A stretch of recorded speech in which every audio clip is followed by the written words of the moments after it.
Hello and welcome to another episode of The InEVitable. You're going to hear that bell a lot this episode. This one, we are talking about electrification, but maybe not the kind you're thinking about. We normally cover EVs, software-defined vehicles, delve into autonomous vehicles. But today we have very special guests. These are friends of Johnny. They are electric guitarists. And Johnny's going to maybe give you a brief introduction of how you know them. Yeah, so this is Misha Mansoor from the band Periphery and Tosin Abasi from the band Animals as Leaders. They're heavy metal guitar players. They're also huge car guys, and that's how I met Misha. I've been a fan of Tosin's band forever. Knew of Misha's band, but Misha, I think we reached out to each other on Instagram or something. Weird. And we started going driving during the pandemic because it was just this weird time of like he wasn't touring, I wasn't touring because I wasn't traveling for work suddenly, and we just spent a lot of time driving together. And then I met Tosin, who's also is really into cars and spent a lot of time driving up in the canyons and just became like really good friends. I mean, I really consider Misha one of my closest friends, and I've just wanted to have him on forever, and I'm super excited. I finally was convinced. I was like, he wasn't convinced. We just ran out of guests, but I think you'll find this is a pretty interesting episode. It is the longest I think so far, Yep. and so we should get right into it. Misha Mansoor, Tosin Abasi. Here we go on The InEVitable. So welcome, Misha Mansoor and Olawa Tosin Ayoyinka Olomide Abase. Did I do it? Whoa! Wow. Was that about right? Yes. Okay, but Tosin. Tosin, yeah. Tosin Abasi. Okay, thank you for coming. My first question is a thumb in Johnny's eye. The Beatles, is it good music? do you guys think the Beatles? You guys any opinion of the Beatles? Is generally good music? I could go on a rant. Oh, okay. So I'm not even that you big a a Beatles fan. No, I'm not even a Beatles fan. But like the music is it's undeniably well composed. okay, so it's good music. I just find it dull. That's fine, but It can be both. objectively, it can be it's both. good Yes, music. yes. It's objectively That's fair. fantastically composed. I mean, I guess you don't have to agree. I don't know. I never really got into the Beatles, but apparently it is good music. Okay. All right. Second I question. love that answer. Second question. Michael Jackson. Good Oh. music, bad music, don't care. Doesn't. The music is great. Everything else, this is why we got Bruno Mars and we got Silk Sonic and we've got what Dirty Loops is doing now with Corey Wong, where you can enjoy the music without any of the bad stuff. Okay. You know? Well, I mean, Quincy Jones is great, undeniably great, and so Yeah. Thriller is an amazing album in terms of the music and production and all that. But it's just, what's he talking about? What's he singing about? And all the other stuff. It's Michael Jackson. I mean, Right. Okay. Did you have a Michael Jackson phase? yeah. Yeah. I mean, how could you not? Exactly. Johnny. I didn't have one.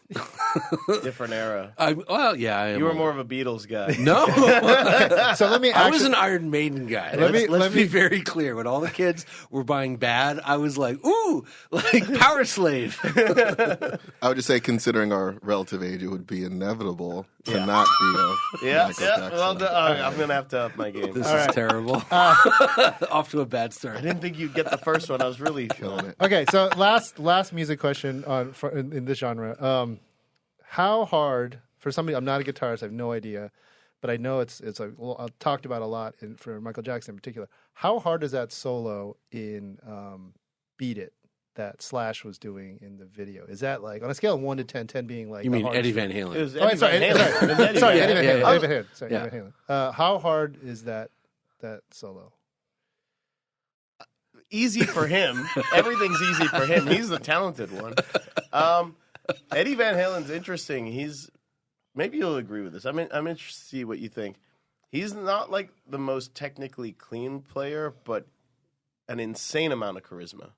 So just everything he would play to sound good had so much intent and heart to it. Personality. Yeah, so much personality and character to it. It's probably not like the hardest thing, but I think he improvised. So it's not hard in the way you think.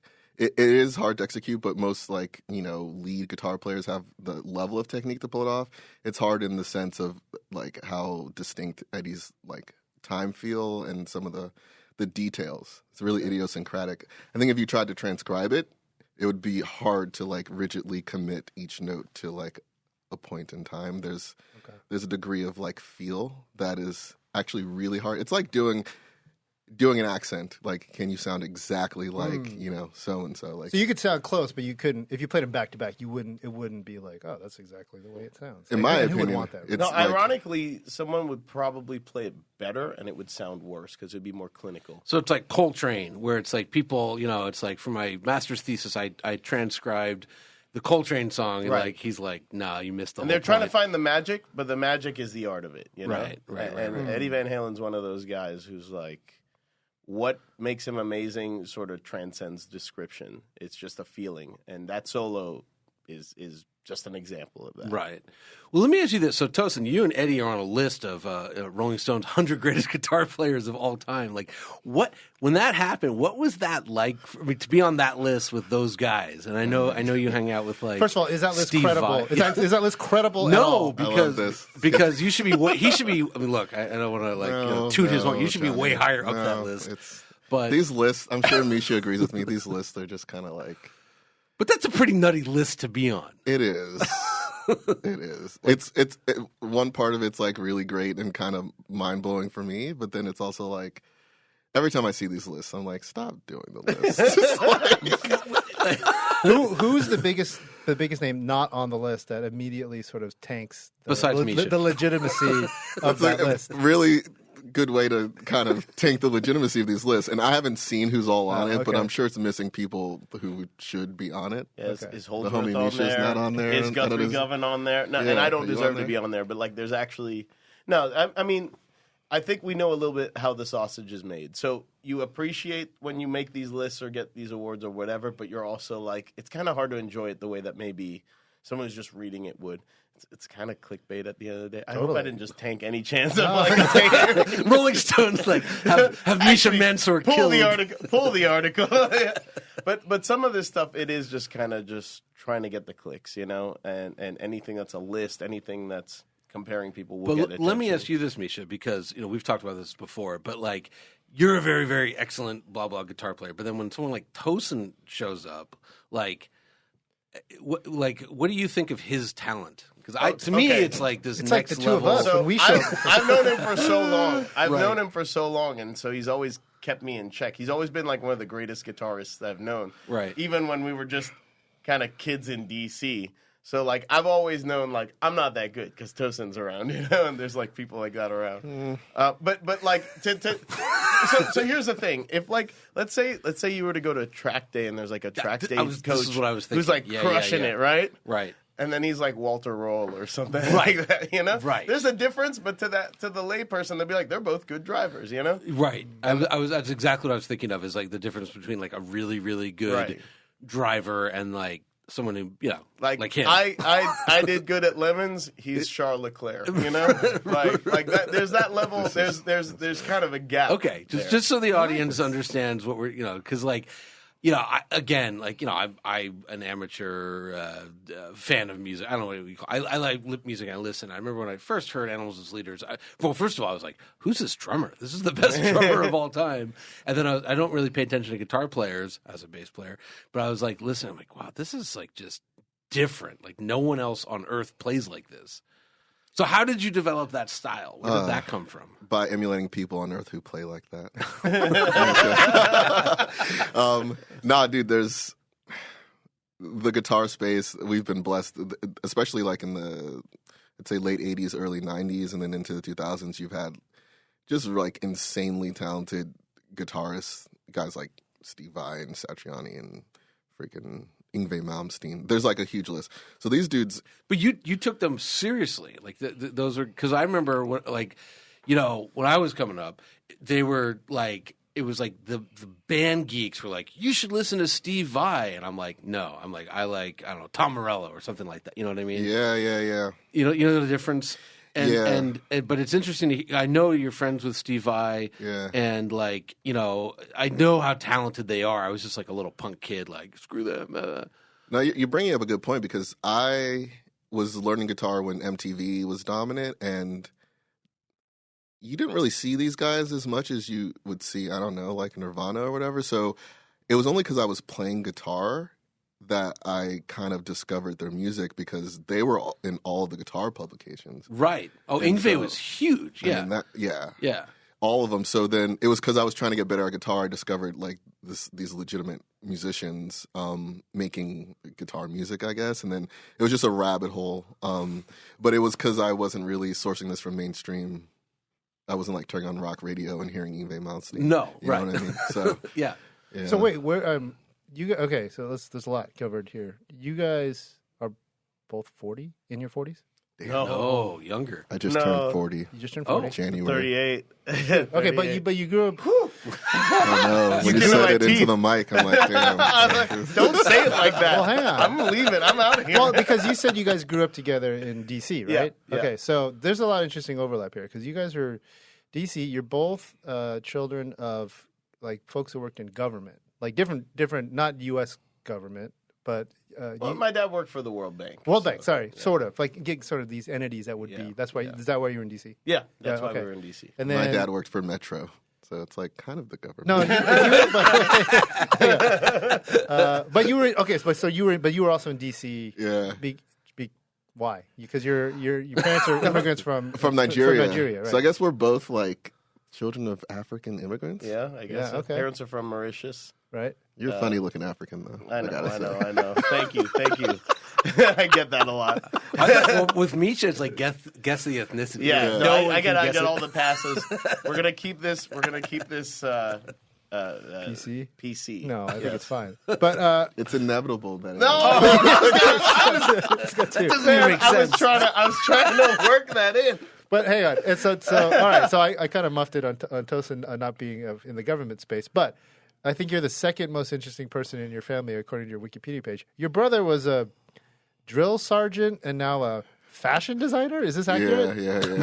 Okay. What? So, yeah. What's that? What, So my older brother Abdul entered the military. Okay. Because he wanted to pay for college, and then he was stationed in the Netherlands for a while. Okay. And he just discovered menswear was different in Europe, Okay. and I think it inspired him. And he's very technical. Like he was working on like, weapon systems on like, helicopters and stuff. Okay. But there's a link between all of this. And so I think he effectively got inspired because he was a creative person before the military. That was more of a means to an end. And then I think he discovered fashion and then basically went to design school on the GI Bill. So, Oh, all right. yeah, and then he started his own menswear label, Abasi Rossborough. Now he's at Is Nike. this where Is that your- Nike? Yeah. Oh, okay. he's Is this where your clothes come from? some of them, yeah. He's a big influence on how I Because dress. Yeah. my fashion influence is basically Misha. Like, we Wait, both showed mine's up- yours. Yeah, exactly. I This did is not know terrible. this. But I always show. You always show up, and I'm like, I've just never seen anyone dress like this. Like it's We're so out there. Okay. So it's an Abasi family thing. Low key, but it's yeah. It's just a layer of reality that you just haven't been like tuned to, and then you'll be like, oh, there are men who dress like. But I don't know. we'll be up on Angeles Crest. This is how I met Tosin, and it'll be like 110 out, and you're wearing like 4 robes or something. And I'm just like, how is he not sweating? Some kind of Nike fancy fabric. So wait, who did you meet first? Misha. Okay. Well, I have a great story how I met Tosin, but Misha, I forget how we met. I think maybe Instagram or something. Yeah, I think it was on Instagram. And then we went for a drives. drive. It was during COVID, and I had an Acura NSX, and you showed up. I think you had your Performante, Performante, yeah. and then what's his face with the Honda? Oh yeah, Mahar. Mahar. Oh, wow. Mahar with Shout out. the S2000. Yeah, like the world's fastest S2000, and like I was blown away by the S2000. But then, and Misha, I was like, okay, this guy is a decent driver. But then you got way better. You improved. I've been working on it. Yeah, like got really good. We had the same coach, MJ, who left us and moved to New York. But, Coach, what were you doing? Track days? well, he'd do track days. He coached me for Pikes Peak. Oh, for Pikes, okay. Yeah, and then Oh, yeah. and he coaches you too. I did 1 day with him just like an intense like track day, all the data and all that stuff. Where? I didn't actually do that. Buttonwillow? Buttonwillow? Yeah. Streets of Willow? No, the Buttonwillow, the big Buttonwillow, yellow. the smelly one. Buttonwillow is the yeah. Smelly one. Next to the tomato processing rotten fields. Right. But I was driving this crazy Mercedes. It was a recreation of Rotsau, the red pig, but it was a silver one, so the silver sow. And Misha was following me. I don't forget where you were driving, and this like black Audi R8, like a bat out of hell, like insane overtake on the crest, and I was like, whoa, like I've never seen a car driven that fast on public roads. And we stop, and Misha's like, oh yeah, that was Tosin. I'm like, that was Tosin? Like, oh my God. You know, I didn't know it was you. And Right. I'm like, what is this antique race car doing on the crest? Driving so slow. Well, he was moving, but No, look, that car is pretty good for, but and then so we met. But then I realized it was you, and then I realized I pissed you off because I was like, oh shit, I think. No, I was just shocked. I've just never seen an R8 move that fast. It was crazy. Quattro is like cheat Yeah. codes up there. It was just crazy. It was Okay. just crazy. Nice. So then, wait, hang on, because I kind of went over it. No, you no. guys, so you're 40, you're 38, and you guys, but you grew up in D.C. together. Like, when did you guys meet? We met at I think at a Meshuggah show, but unofficially, where we punished Frederick. Oh, But then we didn't meet then. No, and then How there's old? How old? God, it would have been Early 20s. Early 20s, yeah. Okay. But then I was always aware of him. He was like kind of a hero of the local metal scene in DC. He had this band Reflux, which was like everyone knew them, and he played a 7-string guitar that he was sweeping and tapping, and it's like, yeah, there's this metal band. They've got a black guitarist who plays a 7-string and does stuff on the guitar. Like, it just everything about him stood out, and there was all this buzz about him. So I knew him, and I recognized you at that show. But I think we connected. I forget how. Maybe it was Javier. Yeah, so the guitarist who's in my band now, at a point was looking to be in a band before my band existed, and Misha had you weren't a band. It was just you at that point, right? I think I was trying to start Periphery at that point. All right. Yeah, Basically, my guitarist Javier was like, yo, you got to check this stuff out. There's this band from like Bethesda, which is a suburb. And this was the MySpace days. So we pull it up and it's just like insane. It sounded like top tier recording quality. And like just this band that was amazing, like the songwriting, like the ideas, everything. And then it was just like, this is just one kid like in with like software in Bethesda doing this. And it was just like, and at that moment I was like, something happened. It was an Icarus Lives like demo. I don't know if it was a demo. Yeah. And there was a section of the song where he made a musical choice that I was like, oh my God, I would have done that, and I wish I did that. This is kind of a musical experience. I don't know if you've had this before. It's Yep. like a type of relating to another musician where You're like, yes, you went for it. You did it. yeah, and there's just like a weird sense of like, It's kinship. yeah. So that was like, I have to meet this guy. So I actually crashed. I don't know if you realize this. So I think Javier was going to meet you or something, and I just invited myself, and I like brought a guitar. Oh, I don't. Do you remember? We showed it in your parents' basement. Oh, yeah. Do you remember this? No, I do remember that. Oh, wow. Yeah. That's okay. Wait, so you went to his parents' house? Well, that's where he lived. That's at where I the lived. time. How did you get to know his address? He just showed up? Well, I think him and Javier had already been corresponding, okay. and so it had nothing to do with me. But I made it have something to effectively, do with it. with us being so close, us meeting was inevitable. So Oh wow! thank you. Wow. Thank you. But hang on. Thank you. But it was also for music fans. It was really important because you told me a story when we were out in Palm Springs about how it wasn't happening for you, and you were going to put the guitar down. Yeah. And Misha said, "Tosin, don't do that." Like that's crazy. Can you tell the story? Tell the story. Well, you can tell this story. Well, you're the I one guess- who's yeah. about All to right, quit. dude. So I had demos, Which is crazy to me. But Yeah. It's crazy well- to me and everyone. I was like, "What are you doing?" you'd be. I think there's a lot of talented musicians who just like it hasn't happened for them because of like circumstance. Oh, and totally. They Yeah, have to yeah, make a choice. Look, So let there's, like- me pause you for a second. Like, if 16-year-old Johnny met me, he'd be like, "You loser! Why aren't you playing bass?"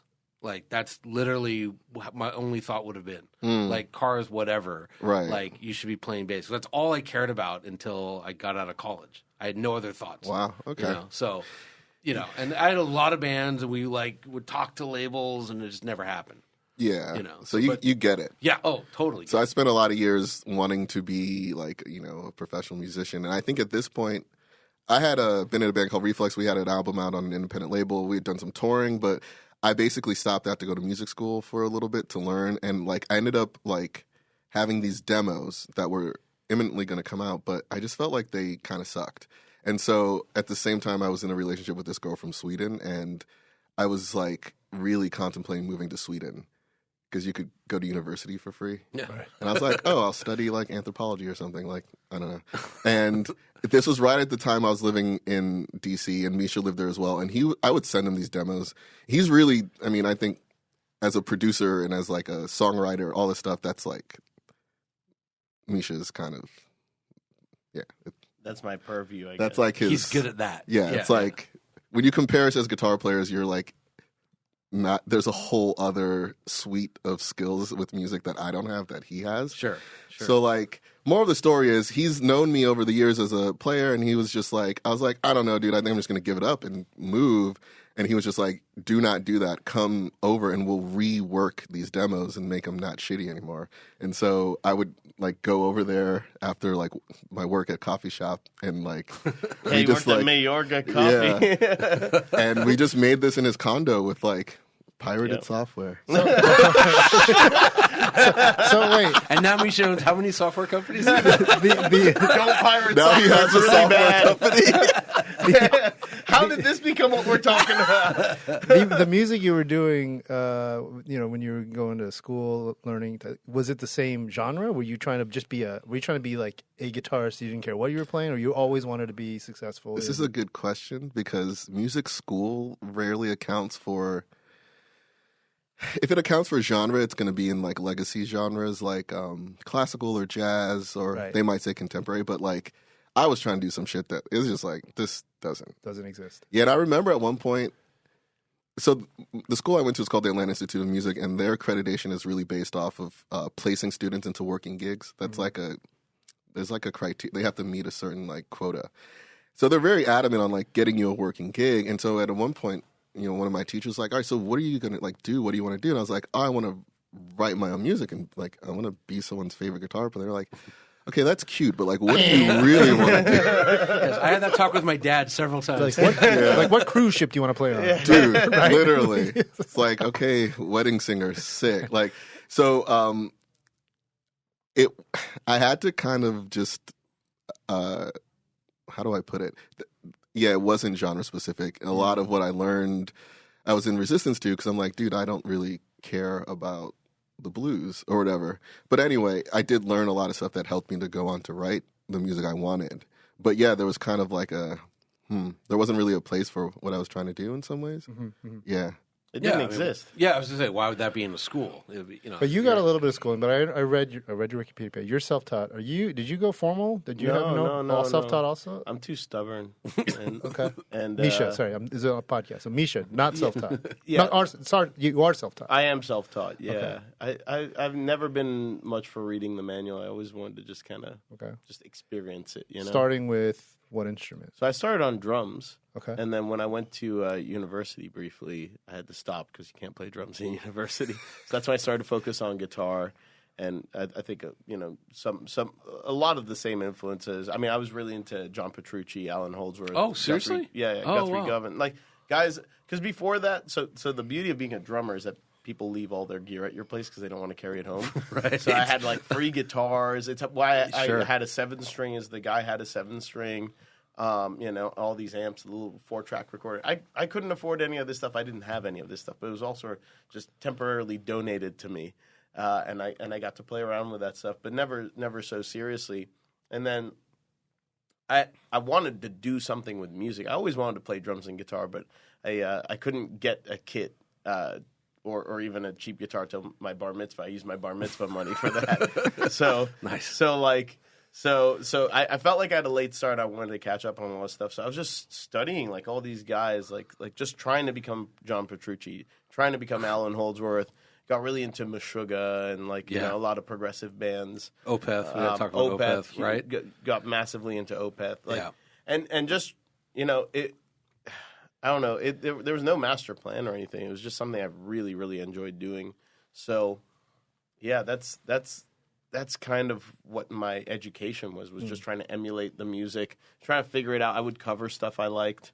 And it was interestingly around the time that sort of the personal computer became powerful enough to record at home, because that was a big shift.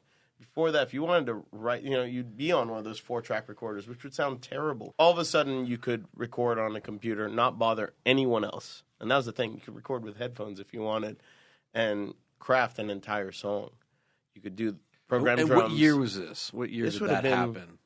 Like 2002, 2003. Okay, So you like an Apple iMac or like a PC? I was on a gaming PC. So what I had was I had a gaming PC, and I had like a fancy sound card that had a 1/4-inch input. And I would plug my Behringer V amp, which was an amp modeler, which was kind of newish technology, so you didn't need an amp. And I had pirated drum software. From LimeWire? Where did you get this? The Pirate Bay? Yeah, like all the good stuff. Yeah, I don't remember. Right. There was a multitude of options, and back then I didn't own a bass, so. Sorry, but I used to just record a clean guitar and pitch shift it down an octave. but then I had the tools. You had digital tracks, and you could have as many tracks as you desired. So you could get layers going and all. Right. It's just I could approach it more as like a producer, like as an entire song. So rather than being like just a guitarist who's thinking about the riff, now you're thinking about everything. You're thinking about the drums, the bass, layers, and all that kind of stuff. I could do it silently at all hours of the night. It was an incredible sort of discovery or ability. So it opened a door. And I remember just thinking, like, this is just fun. I just really enjoy doing this. I didn't think there was anything to it. And I didn't think it was very good, but it was just a lot of fun to do. So what both of you, what did when you kind of were like, you know what, this is what I now do for a living. What did both of your parents think? Well, you first. Nigerian parents are notoriously committed to their kids becoming successful in very conventional ways, like, I don't know, academic track into, I don't know, be a lawyer or be a doctor. Right. So my mom was very much... Sounds like Jewish and Chinese parents. Yes. Yeah. You guys can totally relate to this. Yeah. This is the immigrant mindset. Yes. I did not come to this country for you to be doing this. What is this thing? I like it. I remember my dad said, because my dad was an immigrant as well, and he's like, yeah, I guess you can play the fiddle okay, but that's... Oh my God. 96% on the going test? To college. Where's the other 4%? Oh, yeah, that's the hardcore, yeah. Yeah, so there's a bit of that energy, but it's funny, my dad is super open-minded. He got me a guitar and was kind of this counter energy to my mom. I mean, I think she just wanted the best and could conceive of it kind of in these safe ways. And my dad was just like, oh, cool, you're talented and curious about this. And so he was super down. So I had some support, and I was kind of rogue in general. I dropped out of high school in my senior year, and I was just like, dude, I just got my GED and decided I wanted to do me. So I was pretty committed. The whole eggs, and you know how they tell you not to put all your eggs in one basket? I kind of was the eggs are going into the basket. So when do you think your parents will approve of what you do? I'm just kidding. Dude. Have they? Are they cool? Can I just tell, there was a point I was on the cover of Guitar World or something like that, and I show my mom, she's like, so what does this mean? What'd you tell her? Oh my God. I don't even know what I said. Does this make any money? Yeah. Did they pay you for this? Yeah, these are the, I was like, damn, I didn't have a follow-up to be on the cover of a magazine. But seriously, does she get it now? Is she yeah, I don't think she can perceive quality in what I'm doing, if that makes sense, but there's enough external validation. So by proxy, I think she can be like, oh, this must be a real thing. I think she's proud. And somebody tell her you were a big deal, and she's like, oh, that person, I get that person, and they're okay. Yeah, I don't know if that's directly happened, but my dad is super online, and your dad's your biggest fan. My dad is that's cool. I love you, Dad, but at a point I had to actually block him on Facebook because well, we've all been there. He would just repost articles, but it would take over my wall. Nice. And I had to be like, Dad, like, You're pushing stuff down. Chill. yeah. But he's the best. It balances out between the two. Yeah. Kind of balances. And then how about you with your? I mean, I knew your father. You know, he's a global economist, pretty famous World guy. Bank. So it's a very similar thing. Like my parents did a lot of things early on to make sure we would have a good education. I think, you know, for any immigrant family, it's like education's just paramount, right? So we actually moved to a neighborhood and they bought a house they couldn't even afford just because, you know, that's how it works. You get into the right school system. So I was in the Walt Whitman school system, you know. And I remember as early as I asked, I was like, why do I have to go to school? So you could go to this middle school, to this high school, so you could go to a good college, so you could get a job, get a house, blah, blah, blah. Right. And Dad had a whole plan for everything. My dad's also one of the most sort of logical people I know. So he was not thrilled about me dropping out of school after all that work. Right. But he also understood I was very unhappy. And I think he was worried that I was just going to be lazy. So when I was living at my parents' place, when Tosin visited, I was working at Radio Shack and walking to work because I could walk to work every day, which was very handy. I didn't have a car, didn't have many expenses because I lived at home. But my parents did charge me rent, you know? They didn't charge me very much, but they were like, you're not going to be lazy, and this is also contingent on you holding down a full-time job, not a part-time job. And they're like, look, then in your free time, if what you want to do is music, fine. We won't tell you what to do in your free time, but you can't use this as an excuse to just lay on the couch and play video games all day, which is what I think what my dad was worried about. Once he saw that I was serious about this, then he was. I remember we had a conversation. He's like, "All right, so you know it's great that you're having fun with this, but you understand statistically, the odds are just completely against you, right? Yeah. So just kind of know when enough is enough." And know when to quit. You know, like this isn't a life that you've got right now, and you need to know, you know, if you're not making progress, if there isn't anything forward, you need to have a backup plan or whatever. How old were you for that conversation? I was about 20. Okay. Yeah, So I was about 20, 21. Yeah. Real quick, you want to hear a funny one? My other famous musician friend, David Lovering, the drummer for the Pixies, worked at Radio Shack. Oh, really? Yeah. Well, that's the secret. Everyone's going to music school. The secret is Radio Shack. But it was good. Like that's where I learned how to sell. It was on commission. It was geeky stuff, you know, selling cell phones and nerdy stuff and tech stuff. I really enjoyed working there. I had a great time, and because I was a pretty good salesman, I didn't have to work as many hours. Funny enough, I applied for a job at Guitar Center, and they didn't want me. That would have been way worse. Great. All my friends who worked, I would have made way less money. The commute would have been like, you know, a bus and a train to get, you know. But to get the irony of Guitar Center not hiring you is they did not want me. Fantastic. They did not want me. That's the best. And then, so when did you arrive to them? When were you like? What was the moment? Or so you know, who took more convincing, your mom or your dad?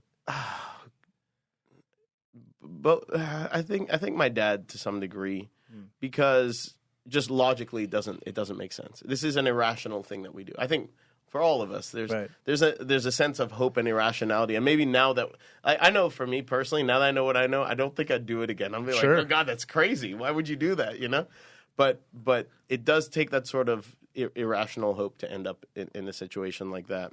And my dad has since told me that he's very proud of me making that move. That's great. Because he was, and my parents both are proud. They're very proud because they're like, that couldn't have been easy.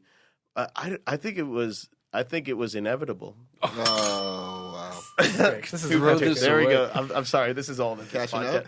All right, so I want to ask you, because I know a little bit about it, but I want to hear, and I actually want to hear Tosin's opinions of this.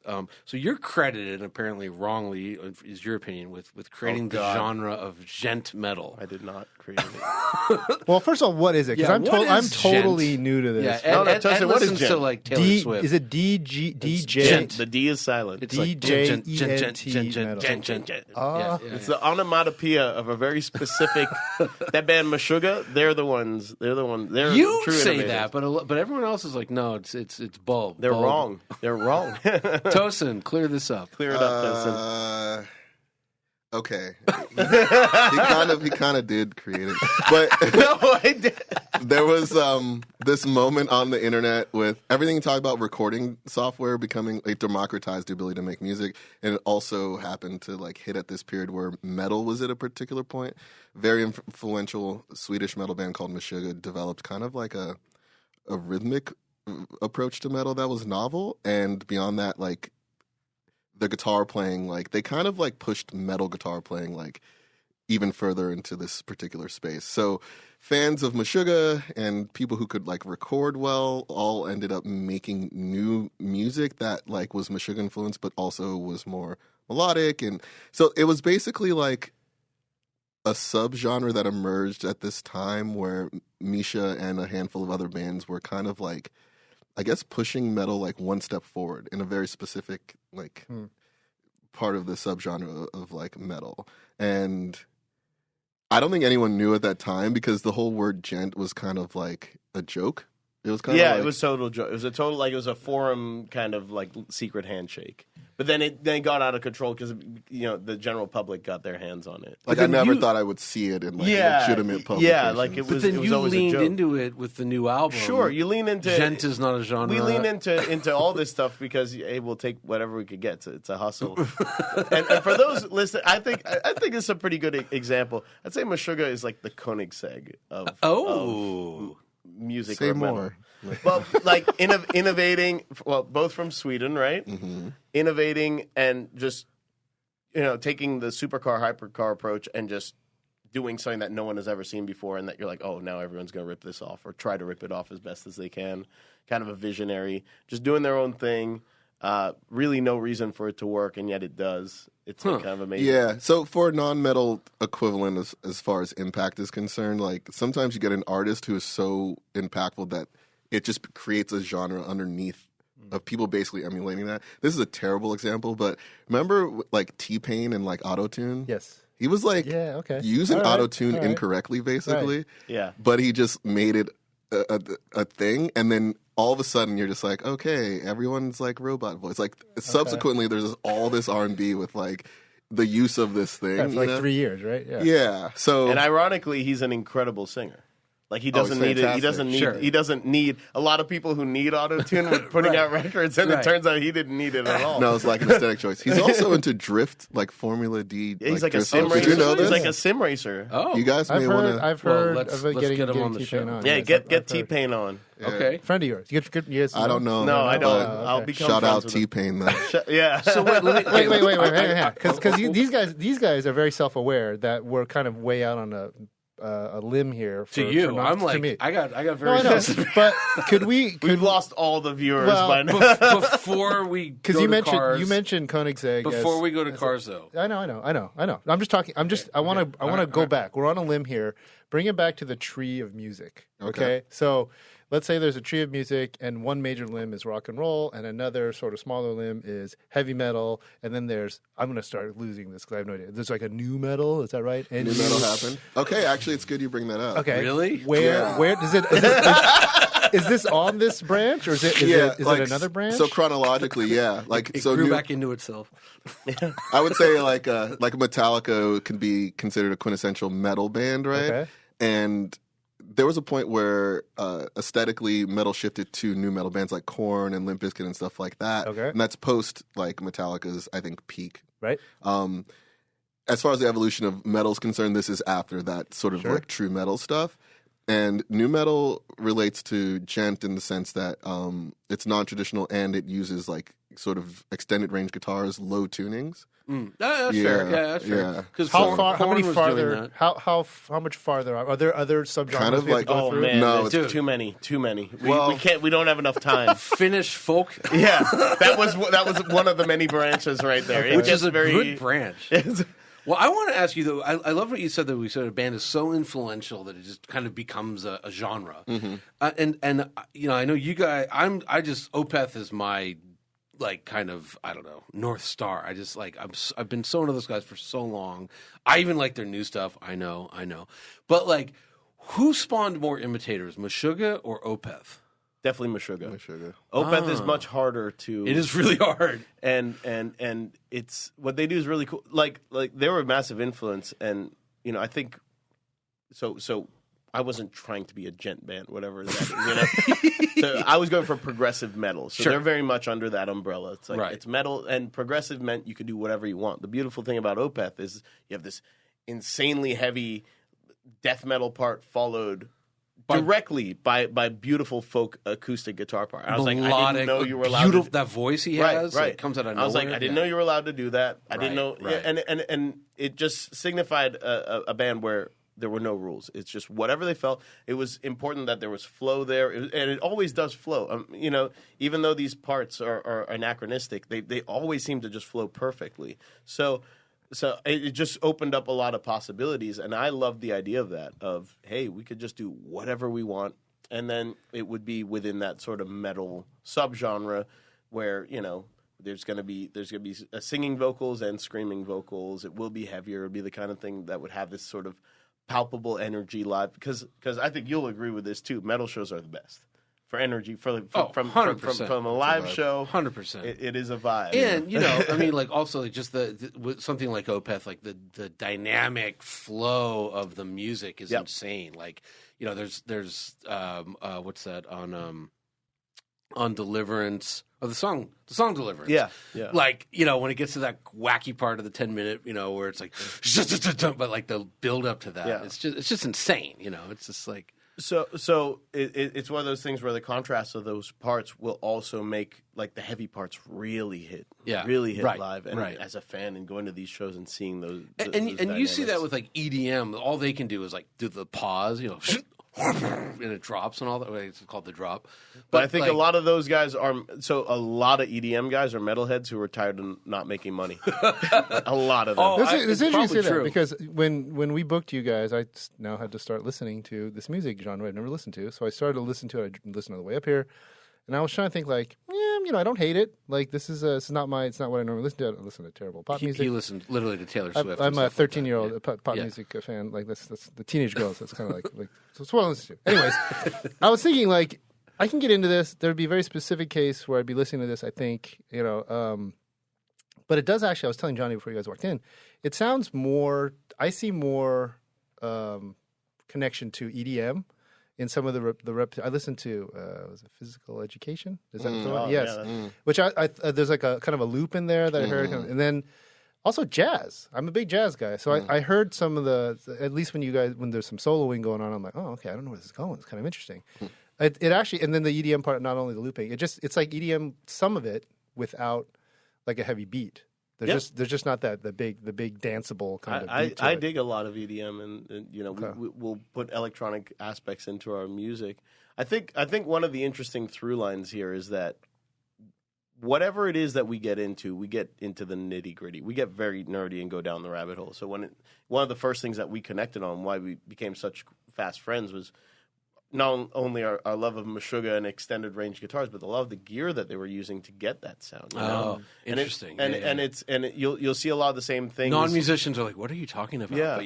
But but you get the same thing with cars, where you'll be talking about like how to get this experience or like why you like that car, and you start to tires. Yeah, but you start to know. We could talk forever about tires because we understand that leads to an experience that we like, and having the right kind of tire for the right kind of car. Most people just want us to shut up. All right, so let's talk about you two in cars, because I think this is what our audience may not know about. There's a lot of crossover there. Well, no, but when I met you, you had the Performante. Yeah. You had the R8. I know you have a 720S, which thank you for letting me drive it. Beautiful car. Mm-hmm. I can't even keep up with the amount of cars Misha has at the moment.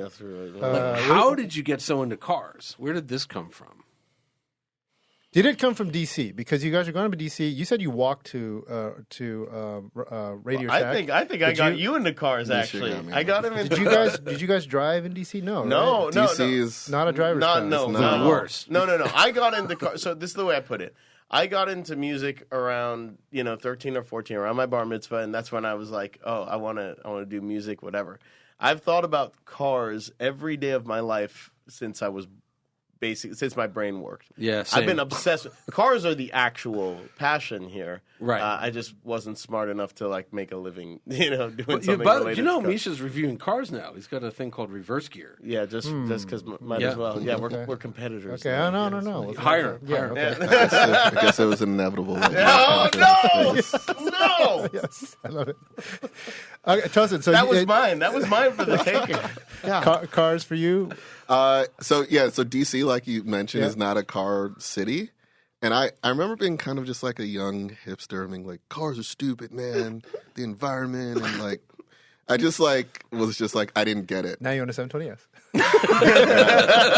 The worst. Yes. What kind of gas Now mileage? I'm like, was it? damn you, EPA, stop. But okay, so when did you, Tosin, get your driver's license, and what car did you get it in? Dude. Okay, yeah.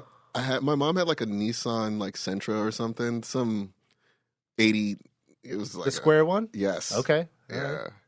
I got my license as soon as I could. I was like 16. Okay. Yeah, but it was just more like to have the freedom because like as a teenager, you just wanted to like, I don't know, drive around. And Was it a manual or was it automatic? It wasn't. Okay. So I got my license, but I wasn't really a car person. Although like I did like them aesthetically. I think most like boys like do. There's kind of this thing. But anyway, it wasn't until I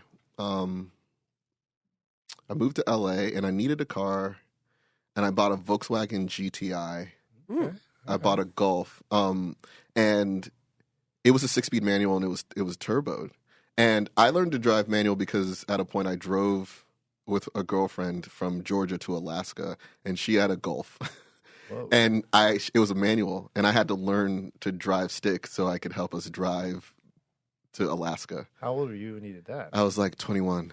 Nice. Yeah, That's a good trip. it was. It was crazy. And then I was like, oh, I really like driving manual, but it wasn't. I still wasn't hit. So anyway, I was like, oh, that car's really reliable. That's the one I drove to Alaska, and I just like I got this GTI. And the dude had replaced the turbo with a bigger turbo. Of course. I just remember like torque steering on this like GTI and being like, whoa, this is cool. So that was that. And Misha had like an M3 at the time. No, I remember the Yeah. moment that I saw it click in his eyes. We were doing The Joy of Motion, the third album. And you came over. You were living in LA. I live in Maryland, and I picked you up from the airport, and I picked you up in my M3. It's the first nice thing I bought myself. Which M3? Which M3? It's the E90 M3. It's Silverstone. Nice. Yeah. V8. Silverstone. One of the greatest engines, and I got a very good deal on it because at that point in time, that was kind of considered like BMWs like losing the plot with their M3s. Right. Oh, a V8. Yeah. A V8 and an M3. That's crazy. Yeah. The E46 had it Yeah. all right. That- So they were not that dissimilar in 230 price. horsepower. They got it perfect. Yeah. Yeah. And I thought that car was fantastic. I was just absolutely smitten with that car. And he's like, "Oh, you got a new car." And he's like, "Why'd you get this one?" I was like, "Cuz it could do this, you know." And like and Stomped on it. And he's like, "I remember." You're like, "Damn, maybe I should look into a car." Was that your I've arrived purchase? I was going to ask. Yeah, it was sort of. It was like I was First forget. splurge, like big. Yeah, big, but I was still living at home. It was. No, you were living. No, I was living in D.C. That's right. Right. That's right. It was my parents' condo. They were renting that to me for very cheap. So my expenses were very, very low, and I spent all my money on a car. My dad was like, "Don't do that. Whatever you do, Right. save for a house." Right. My dad's an economist. He's like, "This is the dumbest idea." Right. This is the dumbest Depreciating idea. in the I have world. data. I have data. Like, no, we had several talks, and I was just like, "Yes, but I think I need to do this." But M3. and I'd saved up, and I'd been trading a lot of gear. Like I forget exactly how I made the money for that. red paperclip. You went from a pen to Yeah, an E90. But is there, in your opinion, a carryover between being so obsessive about gear and cars? absolutely. It's the Yes. exact same thing. Okay. Like I tell everyone, Tosin and I have the exact same conversations that we did back in the day, but they're just about cars and not gear. Well, anymore. let me throw a theory at you guys because I actually think a lot of what car people actually start as has to do with like more primitive transportation when you're a kid. Like, were you guys into BMX or skateboarding? I was into both. I Yeah. was into skateboarding. I wasn't because my parents wouldn't buy me either. Okay, so that's I like biking though. I like mountain the biking. tweaking and all that, starts yeah. young. You're like, I got a bike. I got a regular bike. How do I make it go faster? Totally. That's an interesting observation because I still remember, like, you know, when I was so into skateboarding, and then my dad owned a print shop, and there's a company, Brand X, and they had this little boutique company. They had this Dogma 3. It was the coolest board, and I was like, oh, I got to get tracker trucks and Oh, yeah. Soy Rocket Yeah. wheels and Yeah. these bearings, whatever. And yeah, eBay 5. but then it was like, all right, I can't skate, but I can play bass. It's like, now I need to get like amps and gears and pedals and I chords. want to come back to that gear question, but we skipped over Misha. When did you get your license, and what did you take the test? in? I didn't get my license till I was 20. So What? What happened was DC, my parents my parents they weren't going to buy me a car, but I was going to get my mom had a Acura Integra 4-door, like not the cool one, automatic, but it was a good car. I was going to basically inherit that, and my mom was going to get a new car. So I got I think I was trying to do my provisional license or whatever, and I actually like failed the test, the written part, because I didn't study for it. This is the story of my life. And then that car got totaled. It got crashed into in a parking lot. So I was like, hey, so are we buying a new car? They're like, nope. I was like, so what am I supposed to do? Because I'm in Bethesda and everyone's getting a car or two for, there's money there. Yeah. And it was like, and it was kind of like, yeah, like, well, you're not even getting a BMW? Or it's like, dude, I'm not getting a car. Like, Right. And I was like, hey, everyone's getting a car. They're like, you want a car? Get a job. So, But as a musician, how did you get your amps around?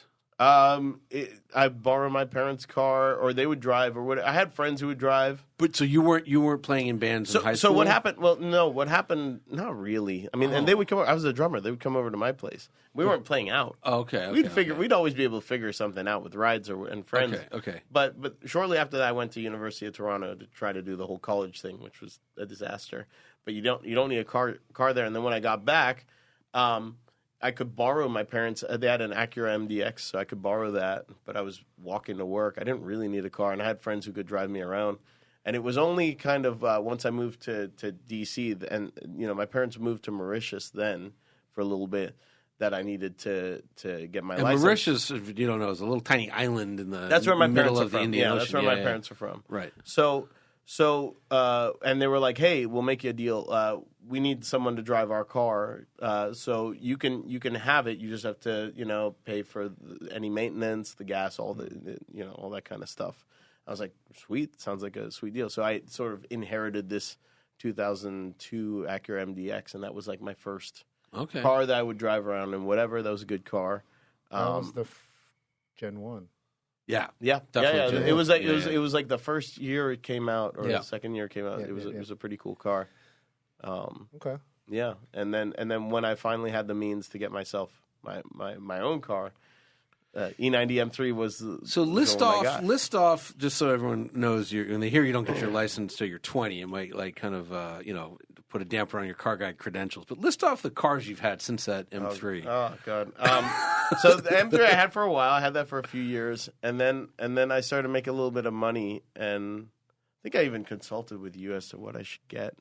And I came so close to getting an AMG GTS, but I thought 911s were really boring and for old people. Oh, totally. And like the most obvious, it's the Fender Strat of cars, and that like when you're younger, you're like I will never ever. Right.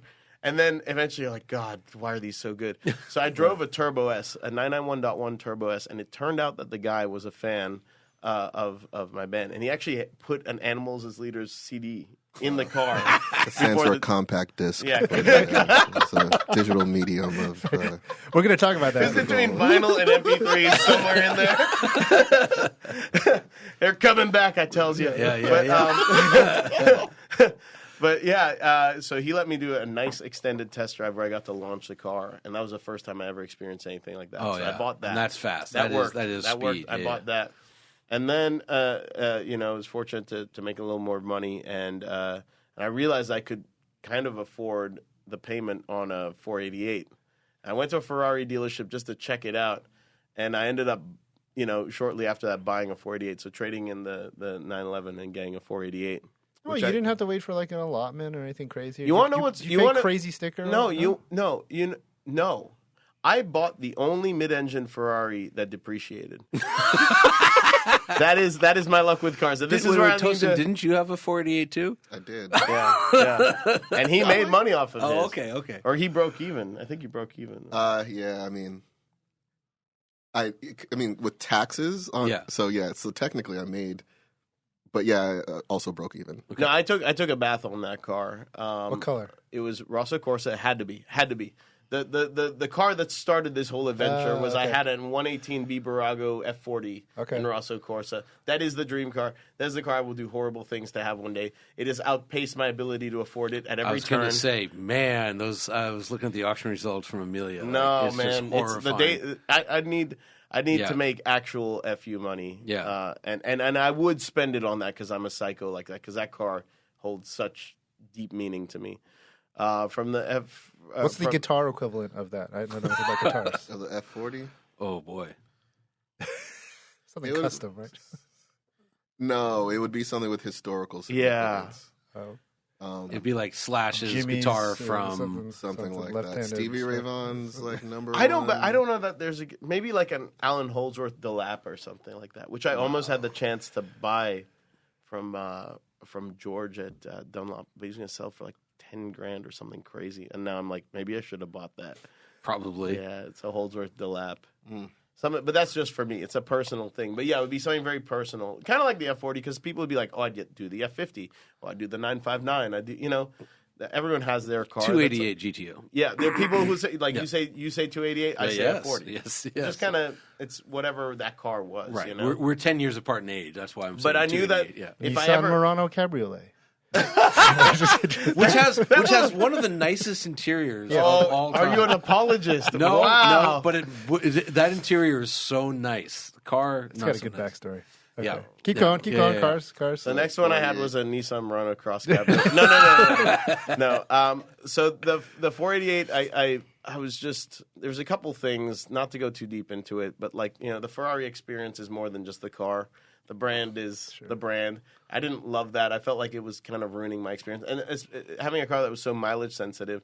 So I got into a Gen 2 R8, which was awesome. And it was kind of everything I wanted out of a supercar. Very underrated car, the Gen 2. The Gen 2 is really good. Well, because a lot of people feel like the Gen 1 is superior, which in some ways, especially with the gated manual, like what you had was.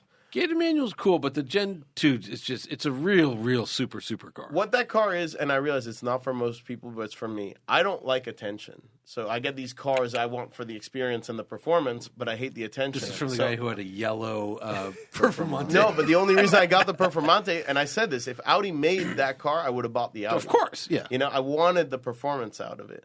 But the I R8 remember telling you about the Performante. What? Do you remember this? Yeah. No, you told me. You told me about it, and I watched your review, and I was like, "This could be my next car," and I'm going to wait a year until the prices drop, and that worked out very well for me. So, the R8 was good. I did not lose very much money on that. I got to put a ton of miles. I got to take it to the track. It was and actually my first track day was in that 488. Oh, funny. They arranged it because they know no one drives their Ferraris. Right. Like the dealership arranged a free track day, and I was like, oh man, it's amazing. And then after that, the R8, I got into the Performante because I was like, wow, like this. I'd never driven a car quite like that. That was a special Performante car. was such a great car. I mean, it really Had it for 2.5 years. Yeah. Came close to breaking even off of that, I think. Yeah. And if I'd waited a little longer, I would have made money. What did I sell for that? Did I get the A12 after that? Yeah. I got the A12. You got the Ferrari A12. Which, I had a bad... Like I say, Ferrari is like that kind of crappy ex-girlfriend that you keep going back to being like, maybe this time. Because the sex was great. But like, maybe this time she won't be crazy. Yeah. And I'm right there right now. I love Ferrari again. I'm obsessed with... Like, I want a Ferrari again. That 296. That 296... So unbelievable. I had a 296, and Misha and I went up and before Angeles Crest washed away, and we had a nice little afternoon or morning, and oh man, what a Are car. you using the local Ferrari dealership? Or are you like? No, I don't have. You don't got a sales. I don't. I need to figure that out because me getting back into a Ferrari is inevitable. Thank you. And that's the truth. Despite how happy everything. Tosin is. Thank you. That was. I gotta step my game up. Yeah. It was. But then you also got a GT3 at some point. Yeah, I got a GT3 Touring, which is, despite all these moves, is my never sell car, and that's been tested. I've had that for many years. Yeah, you really have. And I could sell it for a lot more money than I paid for it. Never going to What sell color? it. What color? Miami blue. Coke dealer blue. Nice. And then Wikipedia also says you have a Subaru BRZ. Yes, that's what I drove today. Yeah. Lukaku. And- Can I say that? I can Yeah, say Sure, it. why yeah. not? That's It's a just real- a license. that's a license It's literally plate. the legal license Yeah, plate. So there's nothing wrong with that. But then you also, I'll speed up. So you got out of the 812, got a 720S Spider. 720S And Spider. then McLaren thanks to 720S Mr. Spider. Lieberman over here, I got a 765 LT Spider, Good which Lord. is the current. That's a nice car. I That did is the press an trip. I did the incredible- press trip for that. That was bananas. That car is out of control, man. It's a bananas car. It yeah. really is special. Did you ever drive the coupe? No, I never drove the coupe. So it's You fun- drove the coupe. Did I? David. I rode in it. Oh, Did I okay. drive it? I don't know. So it's like it's just was this funny thing where and I'm always like all it needs is more horsepower that was like it took me a day to like understand what I was driving. Yeah. And I was like, oh, okay, I get it. It is too much, but I get it. But then they made the Spider, and like just by softening the front, I think a little bit, which they're like, oh, we only did that because of the weight. It's such a better car. It's just such a better car. Of all of those cars, then we'll go to Tosin's collection. But of all of those, which one is your like I've arrived splurge? If it wasn't the E90 BMW, that was kind of like your dad's like, this is not a good idea. Like The Ferrari. The Ferrari was a moment. The Ferrari. The Gotta Ferrari, be, the yeah. Ferrari, because keep in mind, it's coming full circle. So I'm 5 years old. And for most of my life, I'm like, I'll never even get to drive a car like this, short of Sure. like going to like a drive exotic kind of situation. Right. To own one, it was insane. That was a pinch me moment. It was also a bit disappointing too, because it was like, don't meet your heroes. Because it's like, What did you like about it? I thought the 488 itself was great, but just this culture of like, oh, if I put miles on this car, I'm going to devalue it. That sucks, yeah. It's like you work all this way to get to this thing and find out like you can't drive it, you know, or it'll cost you a lot. And I always see, because I'm getting in and out of cars, I'm trying to do it strategically. It's not the cost of the car; it's the entry versus the exit price. So a lot of these cars I've made money off of. You know, Right. even though I go through them, I'm very strategic about it. And that was one where it's like, well, the more I drive this, the more money this is out of my pocket, and it's a great experience. But I was living in DC. I'm like, it's not that great an experience, right, sitting in And- traffic. Yeah, and it was just it just kind of was this reality check, and it's one of the things I hate the most. I feel like Porsche took a look at that and they were like, oh, let's get in on that, you know. And now they're starting to get, you know, with the PTS crowd and the allocations crowd, and now they're going to start to become very mileage sensitive, especially with their special edition stuff, because everyone wants the new car they were never allowed to buy. Right. And it'll incentivize everyone having the lowest mileage one. So you see Ferraris with more than 2,000 miles, and like some dealerships won't really want to pay very much for it. Nuts. It's like the psychological cost of owning the car that Yeah. no one talks about. This is It's why like- Lamborghinis are better. Just Yeah, drive them. no, you could drive them. You could drive R8s all day. Yeah. What's it like owning McLarens-ish. What's it like owning a Ferrari in DC? Is it different from LA? Like, do people look at you funny? Yes. You pull up in a red. Yes, you're like, "Who's yes, this guy?" yes. In LA, people don't really care what you drive. Like maybe a Ferrari because you don't see them out very much, but Lambos are a dime a dozen. You know, even McLarens and whatever. You get some attention. In DC, it's wild, and I realized I hated it.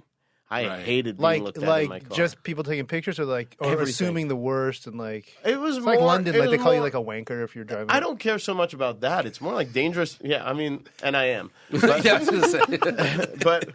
but like on the highway, I'm sure Tosin, you've had this too, or racing. probably all of you in the car, not just racing. People with the phone yeah. like this and like swerving into your lane. I'm like, you're gonna cause an accident. Or I've had people like tail me and like follow me. So I'm like, okay, I'm just gonna go the right lane and you know get out of the way. And then they'll follow wherever I'm going. I'm like, I don't know what's happening. Oh, yeah. here, but I had I was a just guy- trying to go about my day. I was you in know? an SVJ and I had a dude like following me, cutting me off, Yeah. pulling in front of me, hitting the brakes. It was so weird. Yeah. I called my wife. I'm like, I'm getting on the freeway. I'm going to go 150 miles an hour that way for 20 minutes. Call the cops. This is his plate. Yeah. And I was just because he was kind of near my house. It was totally weird. I was just telling you your fuel door's open. That's it. That was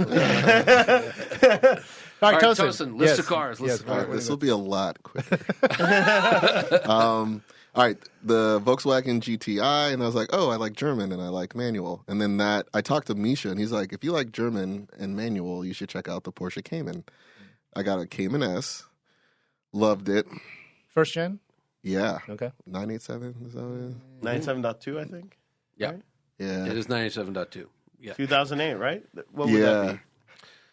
It's a 987. It's definitely it's a 987.2 because the Boxster came out and then they came out with the $5,000 more expensive hardtop. Yeah. That car was great. I did a track day in it with my buddy Herman Lee, and then he's like, "Yo, go get your oil change because you do that after track day." And then apparently there was metal shavings in the oil, and he was like, "Get rid of the car." By the way, I wanted to have Herman here, but we can't do 3. But Herman, you should have. awesome. Get Herman. I know Herman's amazing. You should have we Herman. will have He's Herman. memorized the Porsche 911 manual engine diagram. Because we need another Porsche guy. Herman's awesome. Everyone's a Porsche guy. Herman's Just awesome. we need to accept He's it. from Hong Kong. I like him already. Yeah. And he's got a weird. Hong Kong and London. Yeah. So he's got a confused you'd love him. accent. He's great. Yeah. All right, Cayman, and then I got an Audi R8, which was my Rival. Yeah, it was just like, for whatever reason, the way that car is styled, like the design, I don't know that I don't like attention, but I like that car. It matched your outfits too. Okay, fair enough. So it's first gen with the gated manual. Is that what we're talking Yeah, about? the V10. Okay. I just thought that, man, because I wanted something I could daily, but also, there was just all these things. You still have it? No, I'm an idiot, dude. I'm But, shopping for one right now. Are you really? Oh, I put, A million. 40,000 miles on it. And maybe 30,000 of them were in the canyons. Yeah. So this guy, he was like this mythical beast that was patrolling, especially 9 Mile. I don't know if you remember this. We passed each other on middle of 9 Mile. What were you driving? I don't remember. Something fast. It was like a Gunther Works or a big Porsche, something. Yeah. And there was probably a over 200 mile an hour speed differential. I was like, whoa! And it was you were there's fearsome in Tosin, that. patrolling the canyons. I And you were always by yourself. It was so crazy. Yeah, you were crazy back I loved then. driving. I boiled the brake fluid Yeah. on the crest, and I was like, "Yeah, this." Oh But it my was God. it was this crazy thing. We'd always I'd see you up there, but fing! We don't have a public service announcement about speeding on the crest at all on our YouTube channel. No, well, when we say speeding, we mean going 46 and a 45. Got it. You know, Okay. It simulated 200 mile an hour speed difference. Well, it felt that way. it just feels. That's the feel of it. It was probably 220. Naturally aspirated engines make you Right. feel that way. Fictional. These are fictional accounts. Yeah. This was in Mexico, right? All right. So virtual. the R8 was just everything for me for a while, but Silver? it was black. Oh, black. It was black Okay. with the carbon side Carbon blades. side blade. Yeah, dude. You had the Larini All exhaust right, on yeah. it. So the car, I got the car stock from some doctor in Calabasas or something like that, and it was fine. Actually, before this, I bought an R8 from a guy who had twin turboed it, and I was like, take the turbos off because I wanted a reliable car. And at that point in time, 500 horsepower was like, what am I going to do with that? Let alone whatever this guy's tuned it to. So I buy this car off of this guy, and I proceed to get 4 speeding tickets in the first month. I had to call a lawyer because I was like, "Fuck, I'm gonna lose my license. This sucks." Yes. Let's just say that car met an unfortunate end. And so I was gonna get a GT3, and I test drove a few, and then I drove another R8, and I was like, "Yep." I think it was literally the difference in torque. I was just like, R8s. I don't know. There's just a thing. So I got another R8. And I kept that for a few years. And then I got, this is a strange purchase, but I got a Mercedes-AMG GTR. Hey, good car. I don't think it's strange at all. Dude, my girlfriend clowned me at the time. Why? No, she was wrong though. Get this. She said the car was ugly. She's like, she didn't like the design. And I'm like, this is one of the most beautiful, the AMG GT is one of the most beautiful cars, most I love classically it. designed. You know what? I feel like maybe it's a bit phallic. It's very phallic. And I think women clock that big as a type of. Yes. It just was and I got the solar beam yellow.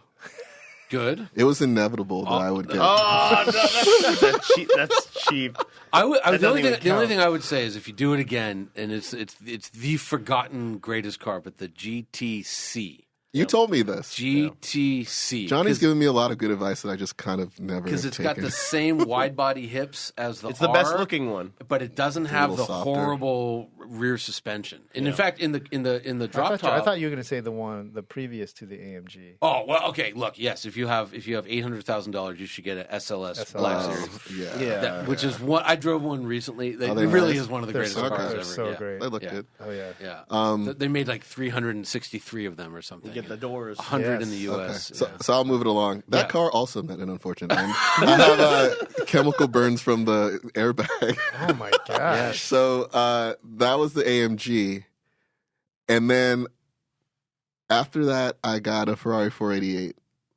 I was cross-shopping a McLaren 600 LT with the 488, and the 488 seemed to pull harder and seemed more planted as well. Oh, it's almost a different class of car. I mean, it's like another 100-some horsepower I from guess the so. 600 LT. Yeah. The LT was a little unnerving. I was like, it was skittish. Yeah. Um, That's what LTs until the 765 soft top or whatever folding top Spider. You remember David hated driving his 600 LT in the canyons? in the canyons, Yeah. yeah. LTs, the 675 is one of the most unstable. Like if you don't have everything on, There was they a lot spin. of criticism about McLaren's being sort of clinical, and and they're like, let's give it some attitude and tail happiness. Let's So, overdo it. Yeah. Yeah. a little bit. So the Ferrari just felt way more confident, at least for my application and level of skill. Also, my girlfriend couldn't fit in the like bucket seats of the, not because she was fat, but like the hips. Yes, and I was like, it's not- it was like bone. I was like, whoa, this is crazy. Anyway, 48 was sick. I actually had a great Ferrari experience. It was seamless. What color is yours? It was Rosa Corsa, but it was wrapped in this like submarine like matte gray. The woman before me who owned it, like she killed it. The spec was really you clean. had a really nice spec. The horses were yellow. She had like painted them okay. yellow. I think I might have seen this one then. Dude, Yeah. that car is fun. Ferrari does this e-diff stuff where like you know, when you have steering input and you're on throttle, there's all this like trickery going on with like the vectoring, and it's really gratifying to drive aggressively. Right. I was in love with that car, dude. I bought a freaking Inconel exhaust off of eBay and all kind of stupid stuff. I was like, I'm gonna make it sound loud. Check engine lights on my Ferrari. I'm just like, oh, this is fine. Yeah. Anyway, I drove his 720S Spider, and I was like, fuck, now I have to get a 720S. I mean, I think the 720S is such like we're gonna look back and be like that was the first modern supercar. I think it was such a leap over everything else. It's the best at the supercar, just pound for pound, Yeah. everything, like all around, it's just the best. And the fact they could do all that and be so comfortable. Yeah. Like, I drove that car to Laguna with a passenger, fully loaded. Tracked it that's tracked it at Laguna Yeah. and drove it back. And it was such a pleasant experience. It was reliable. That car was the original promise of McLaren. We're going to have world class like acceleration, handling, and comfort. Yeah. And they just didn't get it until the 720S. Yeah. It was always like, well, it's. I went on the MP412C. I just wrote a pull quote for a book, and they had a quote from you about the MP412C. Well, I've heard people compare that car to the 720S in the sense of it's like The ride on that MP4, that was the most mind-blowing thing because it has that hydraulic cross-link suspension. Yeah, but the and- 720S has that too. I know, but this was When Gen that came 1. out- Yes, everyone was like, "What?" Yeah, So- but it There also weren't sounded like a supercars Dennis didn't drill. ride nice. Back then, supercars were punishment. You know? Yes. And all of a sudden you had it. And that's what I felt about 720S. I was like, oh, you can have it all. You know, Well, yeah. and even like you and know, killer looking. yeah, phenomenal looking car, phenomenal. And the fact that the Spider seemed to really not have any convertible tax, but then None. had all the benefits. Even have space under the tonneau cover if you want to melt all your ice cream, I guess. And the frunk on it is massive, Huge, So you could yeah. just fit so much stuff. I'll Weirdly never practical forget. car. We were driving to the Nürburgring in the winter, and I had Mike Harley, who's a fellow automotive journalist now. Not anymore. PR Hennessy guy PR. for Hennessy, but going 140 miles an hour in the snow on the Autobahn, and he's asleep in the passenger seat. And I'm like, this is the most ridiculous supercar. it's like a jet. Yeah. on the Yeah, it is ground. a jet. That's It is a literally what jet. it feels So like. you're one at a time guy. You have one. You only have one, or you got a I have daily. I have a Cayman S. No, sorry, a Macan S daily right now. Okay. There was a period where I was living with my girlfriend and she had a Prius, so like I was like, I don't need a daily, I'll just drive this thing. But the contrast was just So close. just insane. Okay. Well, it's weird because this is ostensibly a podcast about electric vehicles. I let Mia drive Misha. Mia. What did I say? Mia. Mika. Jesus.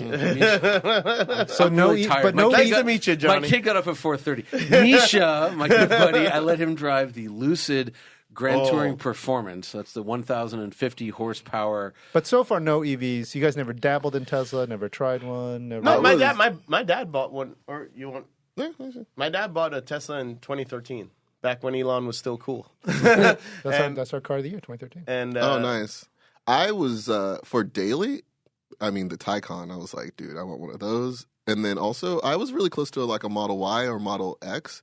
It was just during that like peak COVID bubble where they were more expensive used than from Tesla. But you both driven them. Oh yeah. yeah. No, I'm so there's an interesting parallel between EVs and what happened sort of when we were starting out in music. It's this whole analog versus digital. I was going to just thing. go there. So great. Because we come from this era, of these heretics who play amp modelers and use digital plugins and do everything in the box, and everything before that was done on these analog consoles, Right, and right. we're putting Soundboard. music studios out of business. Tubes. Mm-hmm. And so the constant question is, which one's better, Right. tube amps or amp modelers? Right. The answer is they're both sick. Yeah. And we use both of them. Well, I have an amp collection, but I also have amp modelers, and I record in the box. But could you talk about when you drove that Lucid? Because I should have been recording you. It was So fun to watch. I'm on board. I think a lot of people think that that us manual elitist jerks who drive naturally aspirated cars, like hate EVs, and I think in certain applications they're the greatest. And man, so I'd driven a Plaid before, and I was like, this is shockingly quick. But the steering was like, I don't know about this, and the brakes were not my thing. Right. This was the first time I drove a car that accelerated with that same. I mean, it triggered my fight or flight. Like it's shocking, and it's also where I realized that there really is a torque curve in most cars. This is a binary application of torque. Right. It was just it's hard to describe it, and I think unless you experience it, you don't really know what I'm talking about. Even as a driver, because you drove it and I was a passenger, and I was like literally like, But when you're driving it, it's about to happen, and it still scared me. But it also could turn and break. Yeah. It was dynamically great for a big. And I was like, I know that this is a big heavy car. I don't know, was it 5,000? It's about 5,000. Yeah. I know that, and there's a way you drive cars that are in the canyons when they weigh that much. But this thing was a dream. I was like, it is doing that German thing where it just manages it and tricks you into thinking it's lighter and more nimble than it is. It was dynamically rewarding, again, for what it is. But then we get off the mountain, you put it in the comfort mode. I'm like, oh my God, like this is a no compromise vehicle. So I was like, this is one of the most amazing experiences I've ever had. Also, unlike the Tesla, my dad got a Tesla in 2013 because he believed in electric cars and the companies. He's not a car guy. He's never spent that much money on cars. It was crazy. My mom went nuts. She hated it. But he believed the concept. You got the 85, the bigger one? Yeah, he got the one? 85, whichever one had the longest range, right? The one he got. Right. He didn't care about speed or anything. Sure. And I was like, it's cool. And it was the first car to have a screen like Yeah. that. But I was like, the rest of this interior is, considering you could have gone in an S-Class for that much money. Yeah. I was like, well, and he's like, no, I'm overpaying for this car because I believe in the concept and I'm investing in this concept. You still have it? No. He sold that a long time ago. But he got a bunch of stock either with it or around the same time and made a ton of money off that, which is great. Good for him. So that all worked out because he lost a lot of money on that car. But the interior of the Lucid was incredible. Yeah. So I feel like it's kind of like that Tesla 2.0 where it's like, okay, it's giving me a lot of the cool stuff that the Tesla does, but then everything else is also there, And I know it's expensive, but I would spend the extra money to have that. Yeah, it's also, it's expensive. It's also 1,000 horsepower. And I don't have words to describe exactly what I experienced, but it was crazy. It was great because Misha was just looking at me like, could this be my next daily driver? That's the question. So I live in a high rise. Infrastructure. That's the answer. You can't. Oh. That point was inevitable. that was going to come up. There we go. Well, that was a good one. I was gonna say, that was a stretch. is it No, it's inevitable that infrastructure is going to come up. is it Because I said inevitable? Oh my god! Listen, gonna break the bell? So it seems clear that an EV is inevitable for Cheap. Tosin. Sorry, for Misha. Is it for you, Tosin? You think you'll have one, own one, beyond a daily, like a performance EV, or you don't know? Look, there's a layer to owning an EV that doesn't get talked about a lot, and I know California and LA is kind of its own sort of microcosm of the EV reality, but I've rented them a few times because I do like Teslas. I've toured with them, all sorts of stuff. Charging these things, depending on when you want to do it and where, you're not just going to the gas station. Right. LA has these charging ports that are just like, there's a queue of cars. Right. They're each taking 40 minutes. I've seen all the stuff you've been through. Yeah. whatever you're trying to like charge. that's just like, me versus Electrify America. That's just Okay, yeah, specifically. But for a lot of people, that's the only option. No, totally. Look. If I didn't have a house and a home charger, That's the thing. It would be a nightmare. I mean, it'd be like I think we talked about this with Levy from Jonathan Levy from EVgo. from EVgo, but like I was trying to use a fast. I can't remember the reason why, but I wanted to like use not my home charger to get it, for something I was going to do, and I live within a mile and a half of two different ones, and I couldn't do it. Just couldn't happen. I couldn't even plug in, and I was like, man, this is just so annoying, Yeah, so it's a little early, but anyway, I there's stuff I like about them. I think in the performance category, I've never had an experience in an EV that inspired me to want one for that type of driving. Weight is just like, I'm always averse to weight. Okay. I don't know. I just think at a point physics will win, and I think throwing 1,100 horsepower at something that weighs a quarter of a ton, it's just kind of like, oh, that's. Yeah. So anyway, I mean, like rubber's rubber. Like No, true. No, you're right. Like all the horsepower in the Lucid. Imagine that if the car was, half the weight, or Right. Well, and that's coming. And then it's you coming. guys probably. I just think I was at Goodwood and I saw some miraculous displays of like EV speed. You saw that Mercury or whatever, yeah. right? Oh, and the It Marty. looked like a cartoon. Shoe, yeah. Even you know how literally- everything looks slow on camera? That thing doesn't look slow on camera. Yeah. Did you see the thing where it was drag racing in Dubai against like a LaFerrari? LaFerrari. The LaFerrari looked like my dad's Buick. I mean, it was just the slowest thing, and then McMurdy's. But I'd rather have a LaFerrari. Yeah, well, probably. And so I don't know if there's a generational. Yeah, beautiful. I don't know if there's a generational component. I think objectively, on paper, EVs, they obviously out-compete in a range of ways, but I think the sort of subjective experience of driving, I've never been in an EV where I'm just like, oh, this silent rushing is just We got to so get you. insane. Got to get you in a Lucid and a Rivian. But hang on. No, Okay. because he just said silent rushing. I was going to ask you, because you guys are both musicians. Is it, how much of it is the audio component versus, because, Misha said the thrust, the torque, that binary sort of 0 to 120 is, you can't match that in any internal combustion. So is it something else? Yeah, Well, no, but I it's- think that's a party trick. Like, I think that's really cool. What I think EVs are cool for is, like, city driving. Like, if you could charge at home every night and never have to go to a gas station. If I had a house, I would have an EV, but I live in a high-rise, so it doesn't make sense. The best I could do is spend an extra $150 a month for a special spot and then use one of those charge point things where it basically costs the same as gas. So there's no point. But if I could charge at home, it would be that. It wouldn't be the experience you're talking about. But Tosin is talking specifically about the driving experience. So I is would it take the sound every time. I would take the sound. Yeah, every you bring time. up a really good point because, like, we not only musicians, we play guitar, and distorted guitar is a type of noise that is desirable and it's nuanced. There's many types of distortion, but there's a category of it that's like Eddie Van Halen, you know what I mean, or whatever. It's like it is a quality. You can play guitar without that, but playing guitar with it, just there's like a soul boner sort of thing that happens. So like combustion engines are violent and powerful, and I remember putting this Larini exhaust on in like this straight piped R8 and just like that flipping was- the throttle That's and one of the setting off greatest car sounds. alarm. It's just like, Yeah. oh my god! It's like something in my brain just clicked, and I was like, oh my god, I get it. And it enhanced the experience of owning that car. Nothing else was different other than I could hear the violence of the engine. Okay, all right.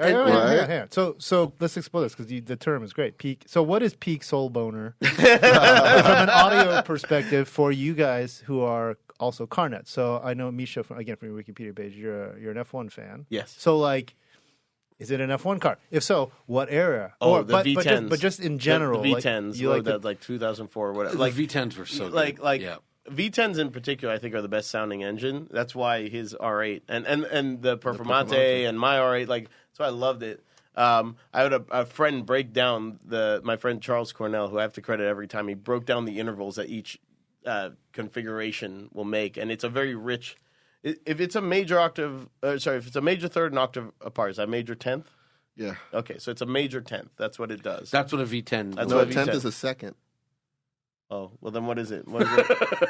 I don't know. So it's a major third and octave apart. Okay, Yeah. major. So third, there's okay. actually a musical component to the amount of cylinders But there's something in an more engine. than that. Right. So a 612, 3612 will be a perfect fifth. So that is like a distorted guitar doing a power chord, which is why we like it. So That's the V10. No. That's a 6. Okay, So okay. 6 or 12. So Ferrari 12 or the flat 6 Straight in mine. six, right. Yeah. Yeah. So like it actually doesn't matter if it's a V or whatever. That'll change the tone and the timbre and everything, but the relationship of the notes will always be the same. So that's a power chord.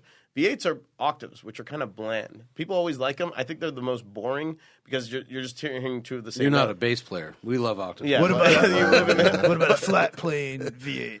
Same thing. That's a Same four. thing. No, that's It'll- well, that's okay. No, Four but- cylinder though. 4, 2, 4, 8, 16. Okay, gotcha. All that will be an octave. It'll just determine, like, I think the octave that it's in, and you can, the headers and all that, and the configuration will change the timbre, and but the relationship of the notes will be the same. But it's a harmonically uninteresting relationship. The richest of those is a third. You get all these extra harmonics with a third, especially an octave apart. So the V10, you're hearing all these extra notes in there that are sort of inferred or with the chord playing And so against that's itself. why like a 5-cylinder would sound so much better than a plain old 4-cylinder, Yes. just because there's 5, there's 10, a third. and if there were, I guess, like A a 15. 20 or 15 or 20 Yeah. or whatever. There's But also and does that increase with RPM? So you get a higher pitch? Is it? I mean, Yeah, it's just what- increasing the pitch. the pitch goes up and imagine parallel pitch increase. So Yeah. there's more than one note. They're elevating in pitch and volume, but like the distance between these two intervals remains the same. It's a whammy bar. So Basically, yeah. So is the best sound of the V10 at the highest end of the RPM? I think it's just satisfying because it just sounds insane. Like, Okay, which brings up a good point because your connection to speed, there's an auditory layer to that. Driving a GT3 you're at 8,500 RPM and you kick into that last 500 RPM, you don't even have to look at the tack, and you can, and also just the actual elevation and pitch relates to that, like the increase in speed, and there's like there's more sense input to the driver, and your relationship to the engine is more intimate because you're like hearing it work and scream. All right, let me caveat this by saying that I know we're on the InEVitable podcast. Go ahead. And EVs. I've yet to, with maybe the exception of the Porsche, what is it, the Model R, what are those things? Mission R. Like, I haven't really been in a great electric sports car. I've been in wonderful sedans and trucks and SUVs, but no one's really come out with like the electric supercar yet. That said, that I've experienced. What if all these pitches and noises and everything, they're just synthesized? it could be cool. You know what I mean? And like it's done really the well. Lucid made a cool sound, I feel like. No. But I'm saying, what if it's just like, hey, screw it. We're just going to put Just pump in engine noise. like the new Toyota Tundra. They literally just put a Lexus V8. It's a straight 6 hybrid. Sounds horrible, but what you actually hear is a Lexus V8. And I asked Toyota, they're like, yeah, it's a Lexus V8, and it sounds. You could tell it's fake, but you could do it better. This gets kind of philosophical, but it's like the threshold of convincing a human that something is real Right. can be shockingly low sometimes. Like Yeah. these large language models, or it's just like make Joe Biden and Donald Trump have a rap battle about the best Biggie album, like whatever, and like they'll be like, oh God, they're rapping. I can't believe Joe Biden. So like the Pope is wearing Balenciaga, a big puffy jacket. or right, something. and we're like, this is real. So I haven't thought about this, and the fake sound thing started to happen. I feel like my AMG had fake engine noise, and there's a few I don't know cars. if it did, but yeah, but like most Well, BMWs. the AMG's not a great sounding car, you know. Oh, Here- well, I mean, like it doesn't yeah. scream. They need to feed it in. You know, here's the thing: is what we're talking about your Larini V10 and like the Performante and like the GT3. It's not the speakers. What's happening is you have these speakers firing at you, but what we're talking about is the entire car is shaking. I was going to say, is it only in your eardrums, or is it You're to your feeling, butt? That's or to actually your, a really good It's in point. your hands? back. It's in the Yeah. you know? But that could all be modeled. No, I'm not. And so what I'm Yeah. to answer your question is, if it was done right, Yeah. maybe I It would wouldn't be care. it would probably be indistinguishable. Yeah, I'd be like, cool. But getting into a GT3 RS, like something with solid engine mounts that's Yeah. like loud as it's just like your autonomic nervous system responds to very- like yeah. you know when you're Yeah, like no. sweaty palms Yeah, like fight or flight is exactly Misha meant, yeah. cars Yeah. should scare you. I feel like they not Just a because little. objectively they're really fast. It's like start the engine on the right car and you're like, oh my god, like Yeah. I'm Yeah. kind of intimidated but turned on at the Yeah, same time. no, Yeah, totally. Yeah, It's a good combination of yeah. That's what we're like what kinda we're scared, chasing. but turned that's, on at the That's same why I time. keep buying the new cars. It's like I need that experience all over and over again. Okay, this is fascinating. I'm glad we went down that path because I was going to ask you guys, and you brought up another door we got to walk through in just a second here. So, I'm very curious because apparently can't use this term at work, but we're now in the digital natives, like kids who grew up Wait, only why can't you use that term? because apparently it's ageist. Like well, if you say you want to hire a digital native, you're actually talking about somebody who was born I in see. 2000 or something after 2002 or something like that. Like I where like my women to be digital natives. oh, wow. I mean, wait, I disapprove of that. I, Misha Mansoor, do not laugh at I was that. going to say, if that's the most offensive thing the rock star says, we're Yes, going to be exactly. okay. We're fine. Yeah. But Had do to. you guys consider yourselves guitar playing has a long history. You guys are younger generation. You talk about producing music first in the computer. It's sort of that was the divide. You just talked about amp modelers versus real amps or whatever. People, I don't know how they talk about it. You guys consider yourself digital musicians? Do you guys play analog? Do you ever bust Yeah, out and just yeah, play? we do. Get down on your. And it's a very six similar string. thing, like what you're talking about. We have the exact same problem where, you'd have like the Line 6 Spider or the Veta or whatever, right? Oh, line 6 used to be such a dirty word. But Right. go- yeah, No, but Yeah. this is exactly Yeah, what yeah, I'm yeah. talking about. Right. Because it would be basically trying to emulate what a tube amp does, but getting to it, in a digital way.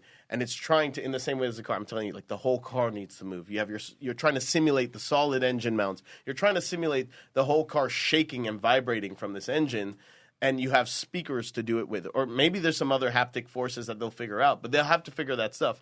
And it's ultimately an emulation of something that happens almost as a byproduct of something very naturally. So the tube amp is a very old,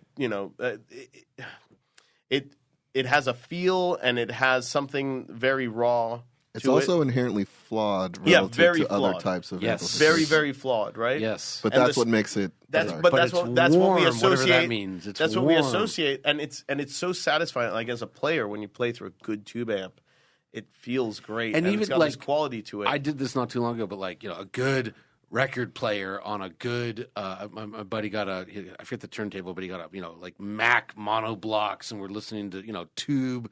I can't remember, like Zeppelin. It just, nothing sounds that good. It was just wild. I'm like, it really does sound that good. and to a lot of people, they'll be like, I don't really care to tell the difference. But then for us nerds who Yeah, again 180 into the gram real, vinyl. to get into the real experience of it, they could tell the difference, and it's why there's never been like really that many modelers, even the Axe effects, which we love and adore, the fractal Axe effects. No, what is that? So this is an amp modeler that kind of revolutionized amp modeling because it really was that Maybe good. they're like the Tesla. Yeah, it kind of would be like it really did change the game because it was the first time that everyone's always like, oh, this could replace your amps. It's like, no, this actually can. Okay. We tour with them, Oh, because seriously? it's cheaper than You bringing. tour with them. No, I'm just kidding. Yeah. Or a guitar player. Yeah.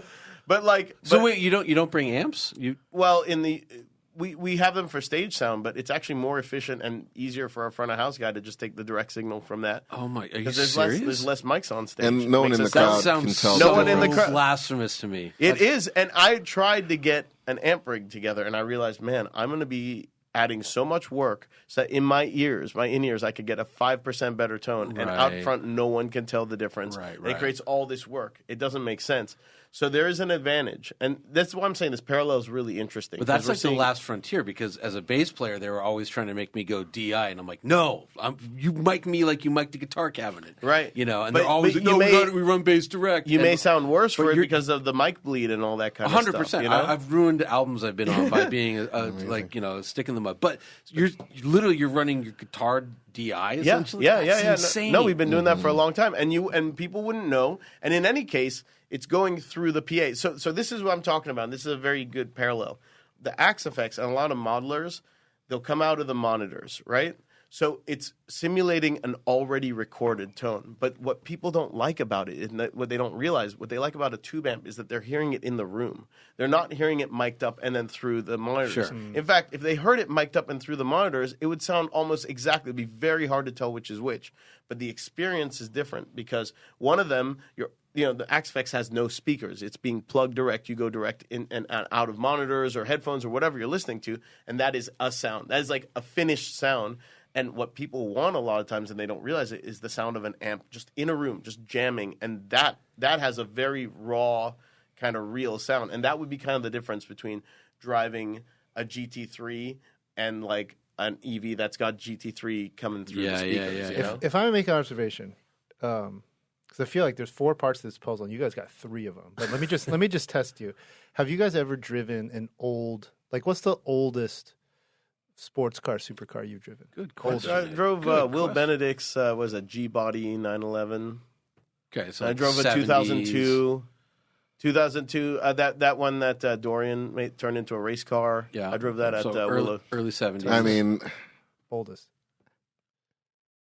this is embarrassing. Like a 997 GT3 RS. Okay, that's a good car. So, But I feel like it's analog enough. That's analog. a killer car. It was sick. Yeah, so I think to make the tube amp, to test your tube amp theory, you should go and drive something as old as you can. I'll tell you, people ask me all the time, what's the best car you ever driven? Da, da, da. I always try to get out of this cocktail conversation with saying, what do you drive? That car is awesome. But 1955 Mercedes-Benz 300 SL. Yeah. Oh, yeah. No, set it up. I'll drive it. I'll be happy to.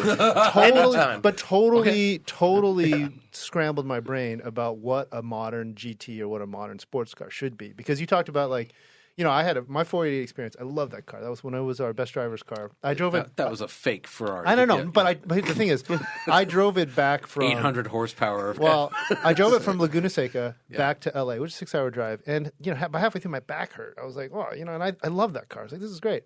I took that 300 SL, 1955, the Gullwing Mercedes-Benz. 3 days, I did the Mille Miglia in it. 4 days. 3.5. It was 1,000 miles in a seat that's half the height. Giant steering wheel, 4-speed manual, and afterwards I was like, this is 1955. Every one of you modern car makers, you got to come back and take a look at this because it was comfortable, it was fast, Well, smooth, sounded great. So I did the same thing he did with the 56. They are insane. But like, you know, just real quick, the Mercedes, when that car was built in 54 was the first year, they knew they didn't have a V8. They had a 6-cylinder. They're like, okay, we can be reliable, we can be light, and we can be comfortable. Those are our advantages that our drivers will have in endurance racing. Yeah, and it was space frame, first with all 4 and corner really, they disc figured it out in brakes, 52. But, fuel bladders in the car. Anyways, I was just thinking about how you guys have all of this experience. I would say 1903 Mercedes Simplex. That is one of the wildest cars. No, seriously though, it was a race car, and it was like one of the best things same experience where I was like, why are we messing around with all this other nonsense? That's all you need. You need one brake pedal for the right wheel, one brake pedal for the left.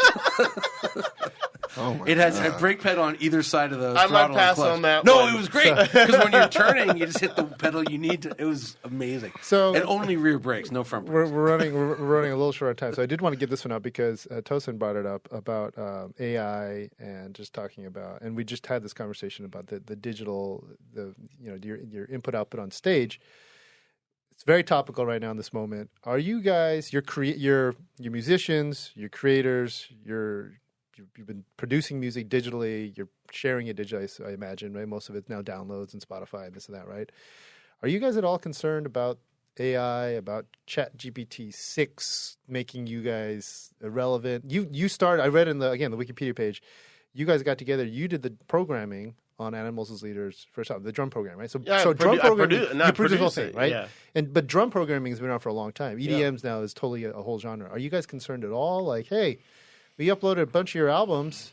Real Hit a quick, button. Real quick, there's a Hard Times thing that I posted today. It says, "End of the musician. New AI program can create dozens of half-finished guitar riffs, invoice memos, write lyrics for half a verse and a chorus." But are you guys at all concerned about the future of music? Like, we are concerned about, like, we're using AIs to do vehicle renderings. I've tried writing articles with it for the staff just to see what it looks like. It doesn't look good yet. Well, Yet. 6 months away. I think it's not quite there yet. Like I say, once Midjourney knows how to do hands, we're in trouble. But like, I think everyone's a little bit concerned. I don't know how you feel about it. I'm a little concerned, but also it's inevitable.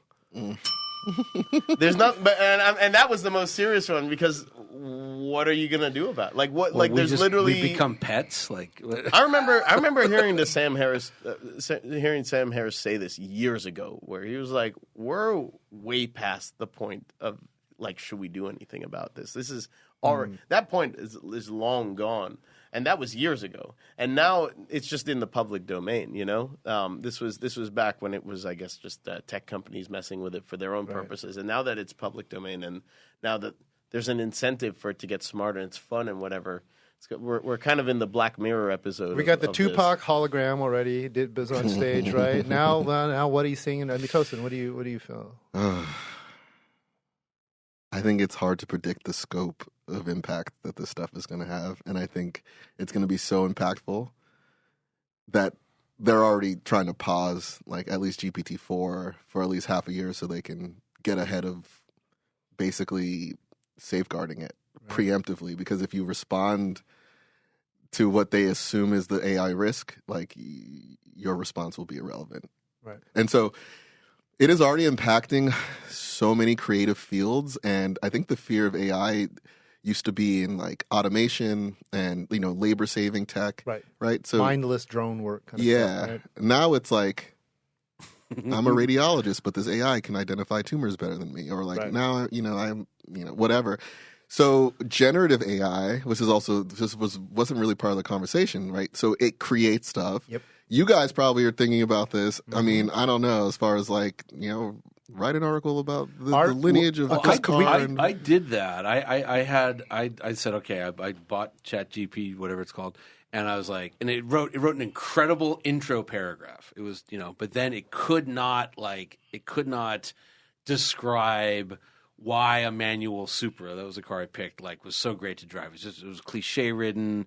You could actually train AI on all of your journalism. Write it in the style of Johnny Lieberman. Yeah. And then it will know like what resonates with you and the way you describe it. So this stuff, also talking about it in its present state, is so irrelevant, because like, dude, it's already moved. It just changes. Yeah. So honestly, me and Misha, I feel like, have distinct musical voices. I think I'm going to speak for myself. I feel like I've made the bulk of the musical contributions I'm going to make. I feel like you guys they get it. Yeah. Like, so you get what I'm about. Right. And so I think we're exiting, not that we're exiting, but I think whatever changes occur with generative AI in music, I feel like will happen post my need for the music industry to be the same in a way. But I do think that you could very easily replace many living musicians with output from AI. I think even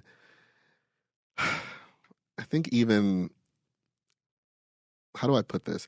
I think if you wanted to write a hit song and you trade an AI on every, you know, Billboard charting song for the past 5 decades, and you just put in these prompts, right? You'll expose that music as a data set is actually it's kind of narrow. You know, harmony isn't.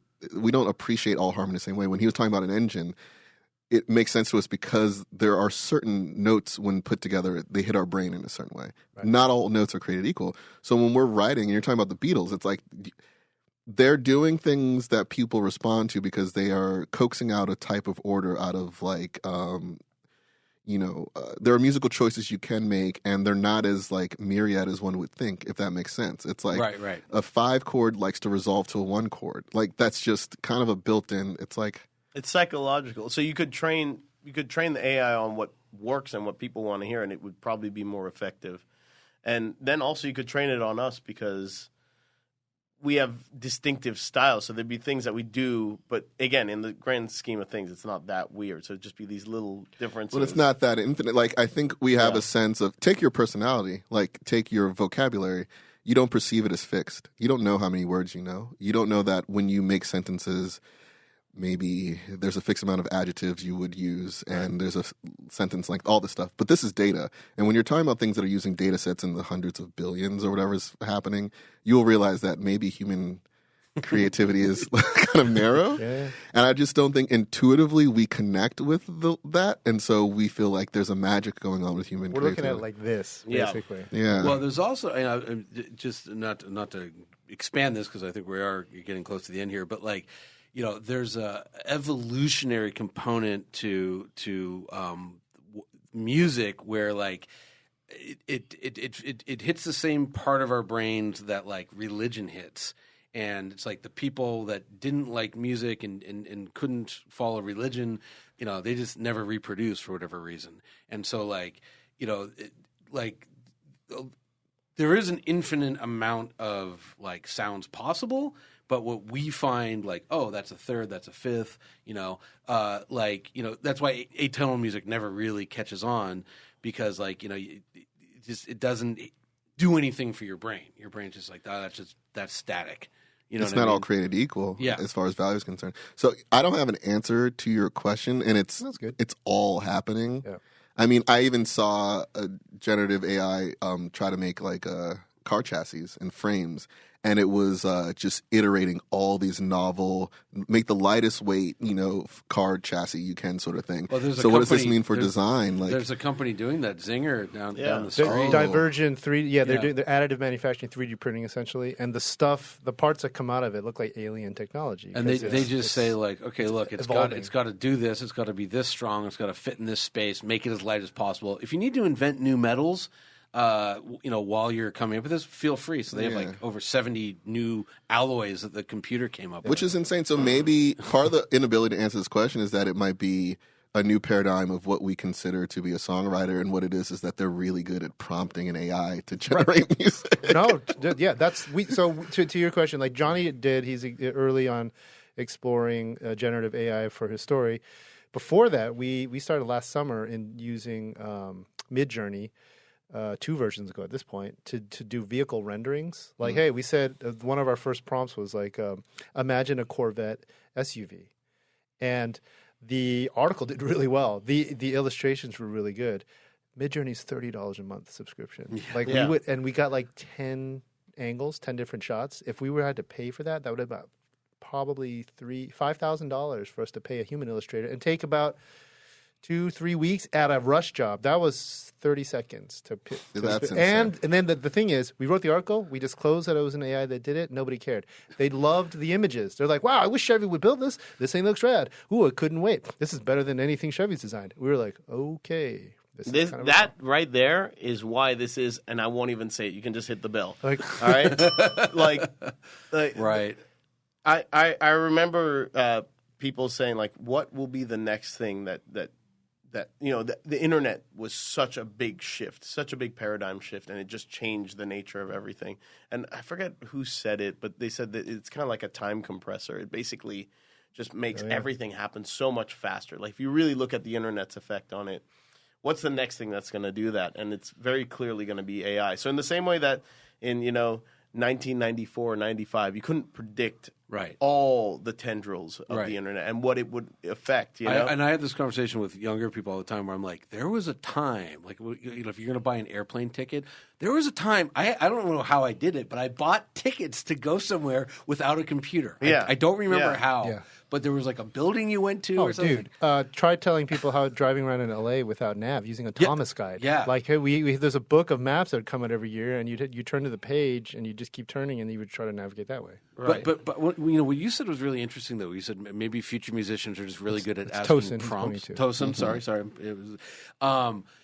Because I get that where people, I have, I still don't understand like how people like. I have a favorite DJ. I'm like, you mean the guy that spins the record, But like, there are people that go like 100,000 people go to watch a DJ. Yeah, and it's not a. All right, you know what I mean. So maybe they're gonna go watch somebody like he's really good at AI prompts. Real quick before you say it, that's exactly what you were talking about when you said they didn't care that it was AI generated. They didn't care you didn't spend $5,000 on it. They didn't care you spent $30 a month on it. The output. So that's the thing with the DJ. It's the output. It's not how you get there. So this has actually already happened. Technology has impacted songwriting before, and it's with the personal computer and recording software. So our origin story relates to technology's impact. Right. So like the stuff I heard Misha making, I was like, this sounds like $1 million. And I know this kid in Bethesda doesn't have $1 million. Not only that, he probably doesn't have microphones. Like, how did he do this? Right. One person, it sounds That's like a whole wild. band. Yeah. Right? And so beyond that, you had all this hip-hop production where it's like, these dudes don't... I've seen dudes using the QWERTY keyboard to make hit songs.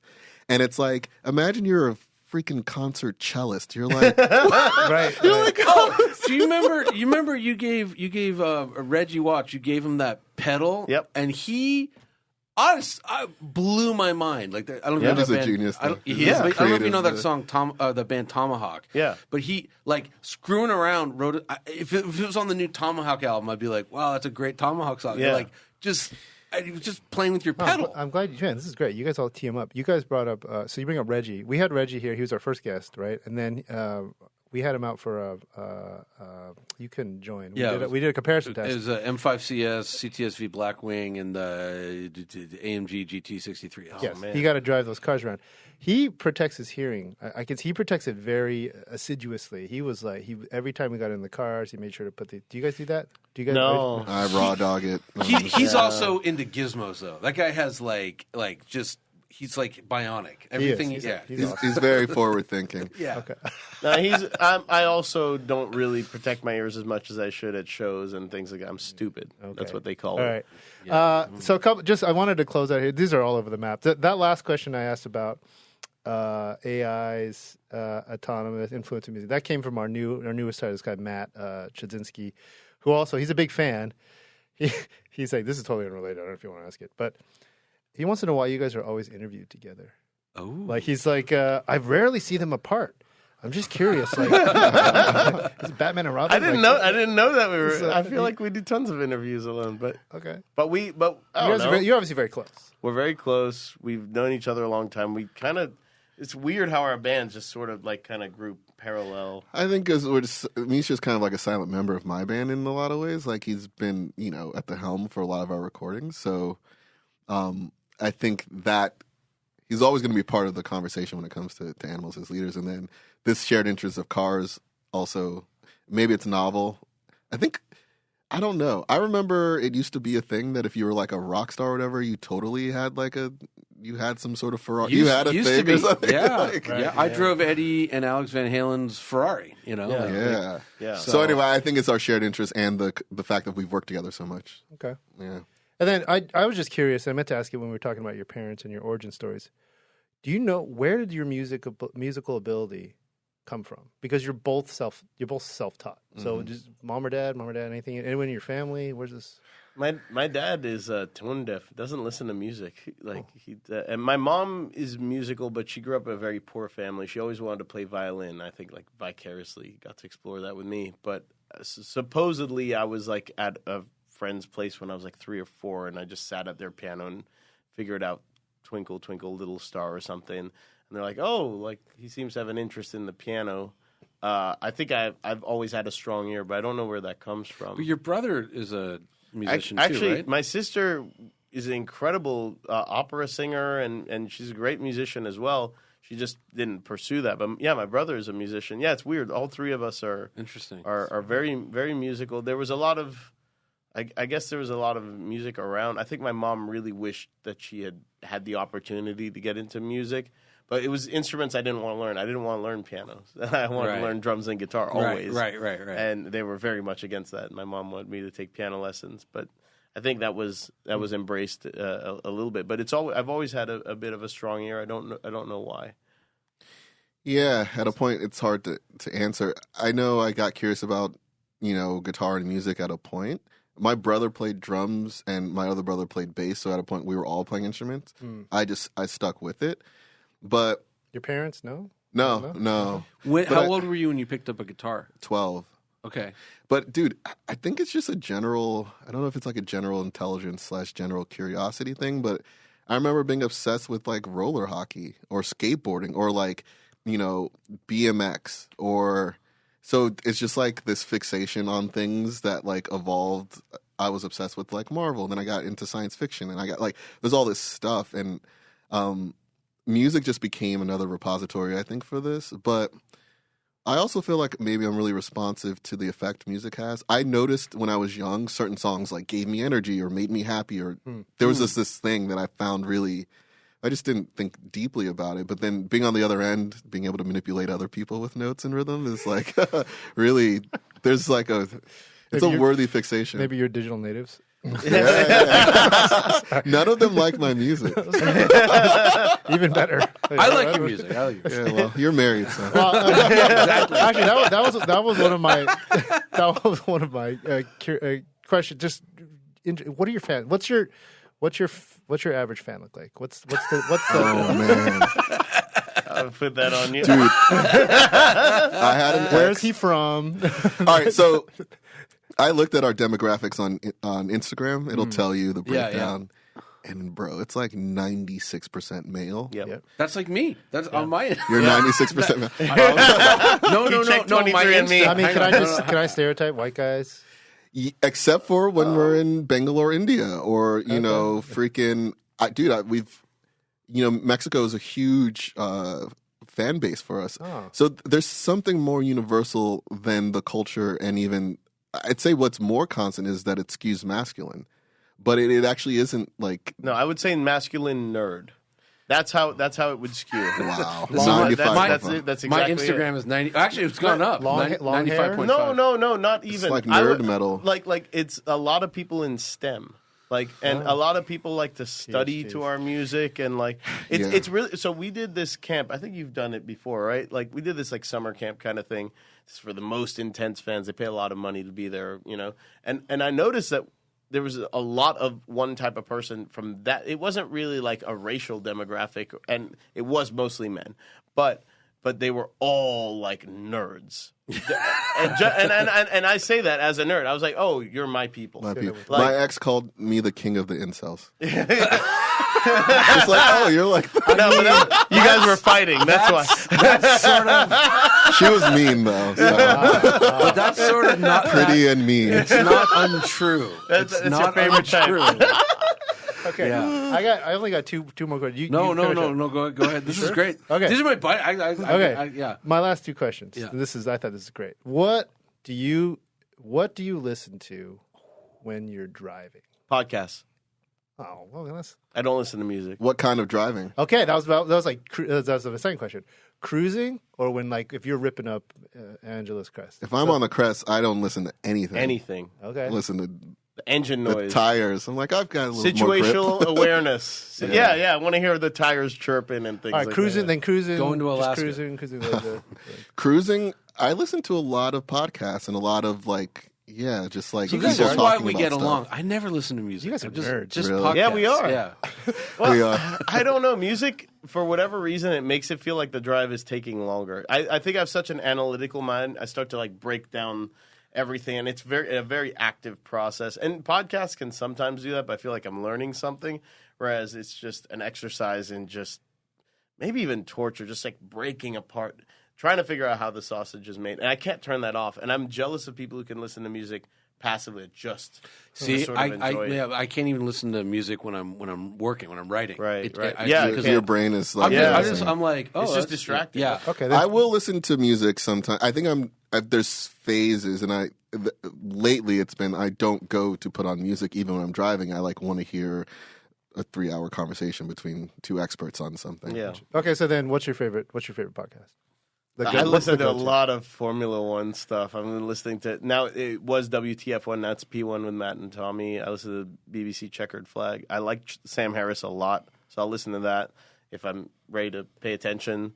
I listen to your podcast, and I need to listen to this one actually. Which one? Spike's Car Radio. Spike's Car Radio. Wow. and this one. InEVitable. I'll give it to you. Jesus Christ. No. I've reached my quota. I feel like I've won the game. I'm not saying it anymore. I'm burning this bell. $8 on Amazon. Yeah. That's why you don't have a coffee cup. Yeah, I know. But what else? Oh, our buddy Jethro and Dax had just launched their own. Yeah. Have you listened to F1? They have their own F1. Oh, I saw that. Anything Formula One where it's good discussion. Well, they don't know anything. That's even better. The joke. That's what they have Jethro on. Apparently. Yeah, so Jethro knows nothing plus one, whereas the other guys know nothing. He knows nothing with a British accent, which makes it sound like he's like peripherally aware that F1's a thing. He knows I should as have much a as I bell do. for working in peripherally, by the way. There you go. Tosin, your favorite podcast?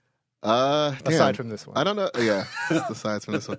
I don't know I like Sam Harris. There's this guy Coleman Hughes who's got a good podcast. Conversations with Coleman.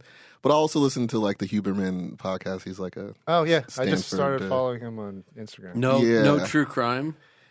Nothing entertaining. Okay. Although, and then audiobooks. I kind of started because Same. So phone addicted that reading, if it's and so now I'm like, I can listen to a book. So you guys, this is some real smart people stuff. Because I remember when I interviewed Sebastian Thrun, the guy who founded Google X. He did Google Glass. He did Google's Firefly car project. We did a book thing with him, book project, and he asked me at the end, he's like, will you record it as an audiobook? Because I don't read anything. I was like, no, that's a great idea though.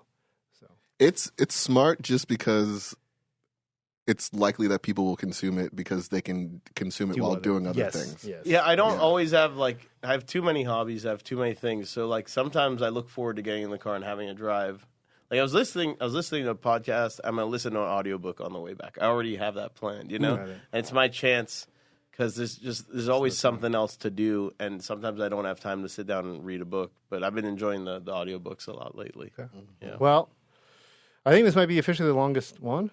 This is officially over the 2-hour mark. Yikes! Wow, sorry, really? guys. Yeah, good job. We've been having a good time. Yeah. Okay. Well, you got new records. You both have new records. Yeah. You have a new issue. been out New-ish. Yours about is a few months. Called Parisia. It's out. How do you Worked spell with it? Misha on that. How do you spell that? Parrrhesia. They're gonna need that because they're not gonna. Yeah. They're gonna need the spelling. Yeah, and once again, we have Tosin Abasi from Animals as leaders. Yes. Misha Mansoor from Periphery, and also Bulb. and Haunted Shores and 4 Seconds Ago and all sorts of whatever. Who cares? But you have the new Periphery record. Djent is not a genre. So they leaned into the joke. Yeah, Nice. Periphery 5, Okay. no? Periphery 5. Djent is not a genre. Well, when you guys do eventually make your EV purchase, I won't say the word. Let's have you back. This is awesome. I want a Rivian. Okay. Yeah. Okay. Our lead Rivian salesperson sold another one. Misha drove my. I drove it. I drove it now, and I'm like, you know what? As just a car. Again, if I could charge it every day and not worry about it, that's probably what I would get. Just as an LA car.